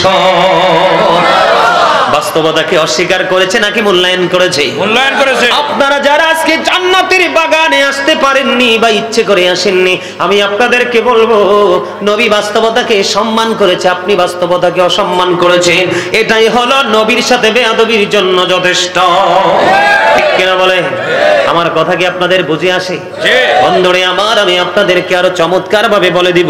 আপনাদের বিবেক কিছু কিছু বন্ধু এক্সাম্পল দেব, সব তো দিতে পারবো না। বন্ধুরে সাদ বিন মুআজ রাদিয়াল্লাহু তাআলা আনহু, তিনি প্রতিদিন নবীজির পিছনে ইশারের জামাত পড়তেন। জামাত শেষ করে ওনার গোত্রে চলে যেতেন। যাওয়ার পরে উনি কি করতেন? ওইখানে আবার ইমাম হয়ে তিনি ইমামতি করতেন। সুবহানাল্লাহ, ইমামতি করতেন। একদিকে তিনি নবীর পিছনে মুসল্লি, বুঝবেন কিন্তু নবীর পিছনে কি মুসল্লি। ইনি যখন ওনার গোত্রে গন্তব্যে ফিরে যেতেন, ওখানে গিয়ে তিনি আবার ইমামতি করতেন। প্রত্যেক দিন এশারের নামাজের জামাত তিনি পড়াতেন। একদিন হঠাৎ করে দেখতে পাইলেন ওনার পিছন থেকে একজন মুসল্লি ওনার পিছনে জামাত পড়লেন না, নামাজ পড়লেন না। নামাজ একা একা পড়ে তিনি খেজুর বাগানে পানি দেওয়ার জন্য চলে গেলেন। খেজুর বাগানটাকে তিনি পরিচর্যা করার জন্য চলে গেলেন। এবার বন্ধু নবীজির কাছে বিচার চলে গেল। বিচার যাওয়ার পরে নবীজি যিনি জামাতে নামাজ ছেড়ে দিয়েছেন, আমার নবী ওনাকে ডাকেননি, আমার নবী ডেকেছেন সাদ বিন মুআজকে। জোরে জোরে আল্লাহু আকবার। আমার নবী এবার একটা ডাক দিয়ে বললেন, মুমিনের প্রত্যেকটা কাজ ইবাদত, এর মধ্যে নিত্যদিনে নিজের চাহিদা পূরণ করা এবং ফ্যামিলির চাহিদা পূরণ করা, তাদের সকাল দুপুর সন্ধ্যা খাবার সংগ্রহ করা, এটা মুমিনের জন্য বড় ইবাদত। যদি সে সওয়াবের আশায় করে, এটা তার আমলনামায় সাদকার সওয়াব চলে আসবে। জোরে জোরে সুবহানাল্লাহ। আমার নবী এবার একটা ডাক দিয়ে বললেন, সাদ বিন মুআজকে একটা ডাক দিয়ে বললেন, তুমি আমার পিছনে মুসল্লি হও, তোমার গোত্রে গিয়ে তুমি ইমামতি করো। কেন ওই খেজুর বাগানের মালিক কেন ওনার পিছনে নামাজে জামাতে নামাজ পড়লেন না? নামাজটা একা পড়ে তিনি খেজুর বাগানে চলে গেলেন, কারণ সাদ বিন মুআজ তিনি অনেক লম্বা কেরাত পড়তেন। জোরে জোরে বলেন না আল্লাহু আকবার। কোরআন এমন একটা মধুময় নেয়ামত বন্ধু, প্রেমময় মন, এটা শৈল্পিক সৌন্দর্য, মানুষকে মুগ্ধ করে। এটা যতই শুনে ততই মানুষ মুগ্ধ হয়, ঠিক কিনা বলেন? এটা গুনাহ মাফ, গুনাহ থেকে মুক্তি পাওয়ার জন্য বড় গুরুত্বপূর্ণ ভূমিকা রাখে। তারপরেও আমার নবী বাস্তবতাকে মূল্যায়ন করার জন্য আমাদেরকে ট্রেনিং দিচ্ছেন বন্ধু। এবার তিনি বললেন, তুমি যখন জামাতে নামাজ পড়ো ছোট্ট ছোট্ট কেরাত দিয়ে নামাজ পড়বে, কারণ ওই যে খেজুর বাগানের মালিক খেজুর বাগান পরিচর্যার জন্য চলে গেল, তার কারণ হলো সে কোনো দোষ করেনি, ভুল করেনি। কারণ অর্থনৈতিক চাকা যদি সচল না থাকে তাহলে মানুষের মুখে খাবার থাকবে না, খাবার উঠবে না। খাবার যদি না খায় মানুষ তাহলে কোনো কিছুই করা তার পক্ষে সম্ভব নয়। তিনি শুধু নামাজ পড়লেই চলবে না, সময় মতো অর্থ উপার্জনের জন্য, খাদ্যের যোগানের জন্য খেজুর বাগানকেও পানি দিতে হবে। সাদ বিন মুআজকে নবী ডেকে ডেকে বললেন, যখন লম্বা তুমি জামাত পড়াবে, ইমাম হবে, তখন ছোট্ট ছোট্ট কেরাত দিয়ে নামাজ পড়বা। একদিকে খেজুর বাগানের মালিক খেজুর বাগানে পানি দেওয়ার জন্য চলে গেল, আর একদিকে তোমার পিছনে মুরব্বি থাকতে পারে, তার প্রস্রাবের বেগ হতে পারে, পায়খানার বেগ হতে পারে, তোমার লম্বা কেরাতের কারণে সে হয়তো বা নামাজ ছেড়ে চলে যেতে পারে। ঠিক কিনা বলেন? বন্ধু, কেউ কেউ আবার বার্ধক্যজনিত কারণে অসুস্থ হতে পারে। এই জন্য লম্বা জামাত যখন পড়বে ছোট্ট ছোট্ট কেরাত দিয়ে নামাজ পড়বে, কারণ বাস্তবতাকে নবীজি সবার সামনে প্রেজেন্ট করে তুলে ধরেছে। সুবহানাল্লাহ। আর জোরে বলেন না সুবহানাল্লাহ। সুবহানাল্লাহ। আমরা হইলে শাসন করতাম কাকে?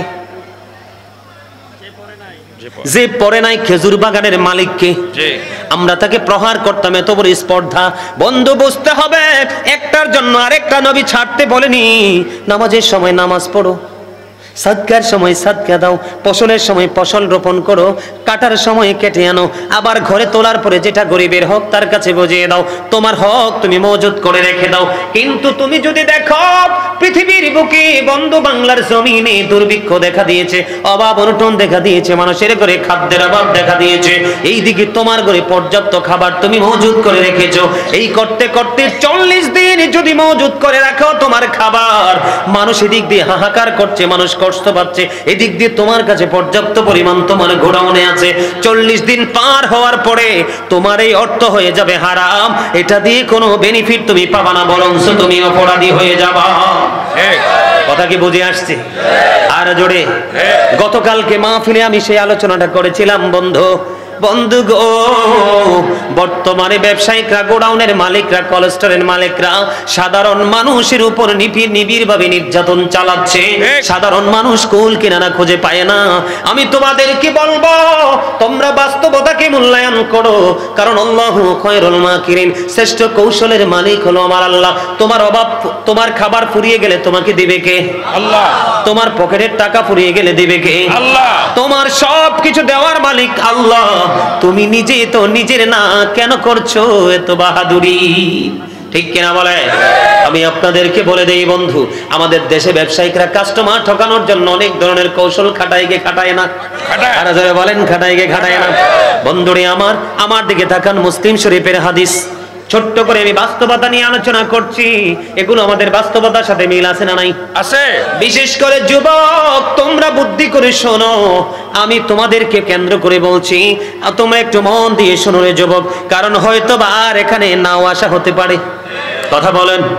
আমি এই জন্য যেখানেই যাই মাহফিলে অত্যন্ত গুরুত্ব সহকারে কথাগুলো বোঝানোর চেষ্টা করি। বন্ধুরে আমার, হযরত আবু হুরায়রা রাদিয়াল্লাহু তাআলা আনহু থেকে হাদিস খানা বর্ণিত। হাদিস খানা এসেছে মুসলিম শরীফের মধ্যে। আমার নবী একদিন বাজারের মধ্য দিয়ে হাঁটে যাচ্ছেন। হাঁটে যাওয়ার সময়, হাঁটার সময় রাস্তার পাশে দেখতে পাইলেন বিশাল একটা সবজির স্তূপ। কি সবজির স্তূপ? বিশাল একটা সবজির স্তূপ দেখতে পারেন। কি রে ভাই, তোর কি হইছে? তোর অসুস্থ? ভিডিও করে ইচ্ছা মতে হাসিস না। এই সবজির একটা স্তূপ দেখতে পাইলেন। একটু বুঝবেন ইসলাম কতটা প্রেমময়, কতটা সুন্দর, বাস্তবতা কি নবী কতটা সুন্দর করে আমাদের সম্মুখে তুলে ধরেছেন। বন্ধু, এই হাদিস শরীফটা আপনারা কাউন্ট করে নেন, এই হাদিস শরীফটা আপনারা মুখস্থ করে নেন। আমার দিকে তাকান, এই হাদিস শরীফটা শিক্ষার জন্য অত্যন্ত গুরুত্বপূর্ণ ভূমিকা রাখবে। আমার নবীজি যখন হেঁটে যাচ্ছেন, নবীজির দুইটা আঙ্গুল মোবারক ওই সবজির স্তূপের উপরে আঙ্গুলটা ঢুকিয়ে দিলেন। ঢুকিয়ে দেওয়ার পরে নবীজির হাতে পানি লাগলো। কে লাগলো? পানি। নবীজির হাতে পানি লাগলো। নবীজির হাতে পানি লাগার পরে ওনাকে প্রশ্ন করলো, আমার হাতে তো পানি লেগেছে। আমার নবীকে ডাক দিয়ে বললেন, নবী গো, এইটা বৃষ্টির পানি পরে ভিজে গেছে, কি হয়েছে? বৃষ্টির পানি পরে ভিজে গেছে। নবীজি এবার একটা ডাক দিয়ে বললেন, যদি বৃষ্টির পানি পরে ভিজে যায়, তুমি সবজিটাকে স্তূপের উপরে উঠিয়ে রাখো না কেন, যেন মানুষ এইটা দেখতে পায়। জোরে জোরে কন্যা সুবহানাল্লাহ। আমার নবী বলেছেন, যদি মানুষকে ঠকিয়ে থাকো, মানুষের সাথে প্রতারণা করে থাকো, আমাদের দেশে প্রতারণা হয় কি হয় না? একটুখানি শুকাইলে দেখবেন কলসি ভরে পানি, ডিব্বা ভরে পানি। আপনি বাসায় নিয়ে দেখবেন 250 গ্রাম যদি নেন, আপনি 100 গ্রাম কম হবে। আপনি যদি 1 কেজি পরিমাণ নেন, বাড়িতে পাল্লাতে উঠাইয়ে দেখবেন 750 গ্রাম হবে। ঠিক কিনা বলেন? আপনি লিচু যখন 100টা কিনে নিবেন, এর মধ্যে সংখ্যায় তো 5-10টা কম আছেই আছে। আপনার মা অথবা আপনার ওয়াইফ যদি এটাকে ধরে, কয়েকটা পাবে? 50 আছে না নাই? আরো জোরে বলেন, আছে না নাই? আরো জোরে। বন্ধুরে আমার, এই যদি আপনি জেনে বুঝে যদি অপরাধগুলো করে থাকেন, নবী বলেছেন, যারা মানুষকে ঠকানোর উদ্দেশ্যে করে, তারা কখনোই আমি নবীর সঙ্গী হবে না, আমার তাদের সাথে কোনো সম্পর্ক থাকবে না। জোরে জোরে বলেন না নাউজুবিল্লাহ। আরো জোরে। এবার আমার দিকে তাকান। নবীজির এক গোলাম হলো, তার নাম হলো আব্দুল্লাহ। সে বিয়ে করেছে, তার বাবা মা তাকে বিয়ে করিয়েছে। বাস্তবতা নিয়ে কথা বলছি, বুঝতেছেন তো? আমার মনে আপনারা এই ওয়াজটা আরো আগে কতবার শুনছেন, তাই না? নাই, ফার্স্ট অনলাইনে যখন আসবে, মিডিয়াগুলো থেকে প্রত্যেকটা মিডিয়াতে আসবে, অনলাইনে আসলে আরো বেশি শুনবেন, একেবারে ব্রেইনে সেট আপ করে দিবেন। বন্ধু আমার দিকে তাকান, নাম কি তার? আব্দুল্লাহ। হাদিস শরীফের মধ্যে এসেছে, নববধূ ঘরে তুলেছে আব্দুল্লাহর বাবা। 3 দিন হয়ে গেল। 3 দিন পরে শ্বশুর চলে গেছে বৌমার ঘরে। যাইয়া বৌমার কাছে যখন গেল, বৌমাকে ডাক দিয়ে জিজ্ঞেস করলেন, বৌমা, মা গো, আমি তো বড় ভালোবেসে আপন করে তোমাকে আমার ছেলের বউ করে গড়ে তুলে আনলাম। মা, তোমার জীবন কেমন, সময় কেমন কাটাচ্ছ গো মা? এবার ওই শ্বশুরের সঙ্গে লজ্জা শরম ভেঙে এবার বৌমা ডাক দিয়ে বলল, বাবা গো, আজকে 3 দিন হয়ে গেল আমার বিয়ে হয়েছে। এই 3 দিনের মধ্যে এখনো পর্যন্ত আমি আপনার ছেলের চেহারাটা দেখি না। জোরে জোরে বলেন না নাউজুবিল্লাহ। কার কাছে নালিশ দিয়েছেন? শ্বশুরের কাছে। শ্বশুর দেখতে গিয়েছেন বউ, নতুন বউর সময় কেমন কাটছে। এবার আমার নবী, ও বন্ধু, এবার আমার নবী আব্দুল্লাহ কি জরুরি ভাবে তলব করলেন। আব্দুল্লাহ আমার নবীজির কাছে যখন গেল, আমার নবীজি আবার আব্দুল্লাহকে ডেকে ডেকে বলল, রে আব্দুল্লাহ, তুমি শুধু নামাজ পড়লে চলবে না, নামাজ দিয়ে মাওলাকে খুশি করতে পারবা না। তোমার ঘরে তোমার দেহের একটা অংশ তুমি এনেছো, আজকে 3 দিন হয়ে গেল তুমি তার কাছে যাওনি। তোমাকে শুধু ইবাদত করলে চলবে না, তুমি তোমার বিবির হকটুকু আদায় করতে হবে। আমি আপনাদেরকে বলে দেই বন্ধু, কোন স্বামীর এগনিস্টে যদি কোন স্ত্রী কিয়ামতের দিন অভিযোগ করে, সেই স্বামী যত বড় বুজুর্গ সুফি হোক না কেন, সে পার পাবে না। আমার নবী জানিয়ে দিয়েছে, বলবো কি বলবো না? ছোট্ট করে বলে বন্ধু আমি শেষ করে দিব। বন্ধু, এই আমাদের বর্তমানে আমাদের দেশে মেয়েদের সাথে অনেক স্বামী চালাক, যারা জালিয়াতি করে কি করে না? বিবিকে মোহরানা দেয় না, তার মানে কাবিনের টাকা দেয় না। অনেক আছে বাংলাদেশে ম্যাক্সিমাম। যদি আপনি বিবির সাথে সংসার করেছেন, তার সাথে জীবন অতিবাহিত করে মোহরানা না দিয়ে আপনি কবরে চলে গেলেন, বিবি আপনাকে ক্ষমা করলো না, কাল কিয়ামতের দিন ওই স্বামীকে আল্লাহ ক্ষমা করবে না। হাদিস শরীফের মধ্যে এসেছে, সামউর ইবনে জুনদুব রাদিয়াল্লাহু তাআলা আনহু থেকে আমার নবী বলেছেন, ওই স্বামীকে কাল কিয়ামতের দিন জিনাকারীর অন্তর্ভুক্ত করে দাঁড় করানো হবে। জোরে জোরে বলেন না নাউজুবিল্লাহ। আবার অনেক স্ত্রী আছে বন্ধু, স্বামীর সাথে সময় দেওয়ার পরেও ফেসবুকের মাধ্যমে অন্য পুরুষের দিকে হাত বাড়ায়। আছে না নাই? আরো জোরে বলে। বন্ধুরে আমার, আমি হাদিস শরীফ থেকে বলছি, আমার মন গড়া কোনো কথা নয়। জরেন যেই বিবিটা অন্য পুরুষের দিকে তার কোন নজরটা যাবে, স্বামী যখন গভীর রজনীতে তার বিবির কাছে যাইতে চাইবে, বিবি কখনোই তার দিকে হাসি মুখে আসবে না। ঠিক কথা বলেন না কেন? বন্ধুরে আমার, স্বামী স্ত্রীর কাছাকাছি চলে যাচ্ছে, স্ত্রী স্বামীকে উপেক্ষা করে মুখটা কালো করে অন্যদিকে মুখটা ঘুরিয়ে নিল। স্বামী এত ভদ্র, এত জেন্টেল, সে মনে মনে ভাবতেছেন আমার স্ত্রীর মনে আজকে মনটা ভালো না, যা হোক সে তার মতো করে থাকুক, কিন্তু মনে মনে স্বামীর মনে কষ্ট হয়ে গেল। আল্লাহর নবী সরকারে মদিনা তিনি বলে দিয়েছেন, আমি মা বোনদেরকে বাস্তবতা নিয়ে আলোচনা করছি, এই জন্য বলছি। বন্ধুরে আমার, আমার নবী বলেছেন গজবের ফেরেশতারা তখন থেকে সকাল পর্যন্ত ওই স্ত্রীটাকে শুধু অভিশাপ লানত দিতে থাকে। জোরে জোরে কন্যা নাউজুবিল্লাহ।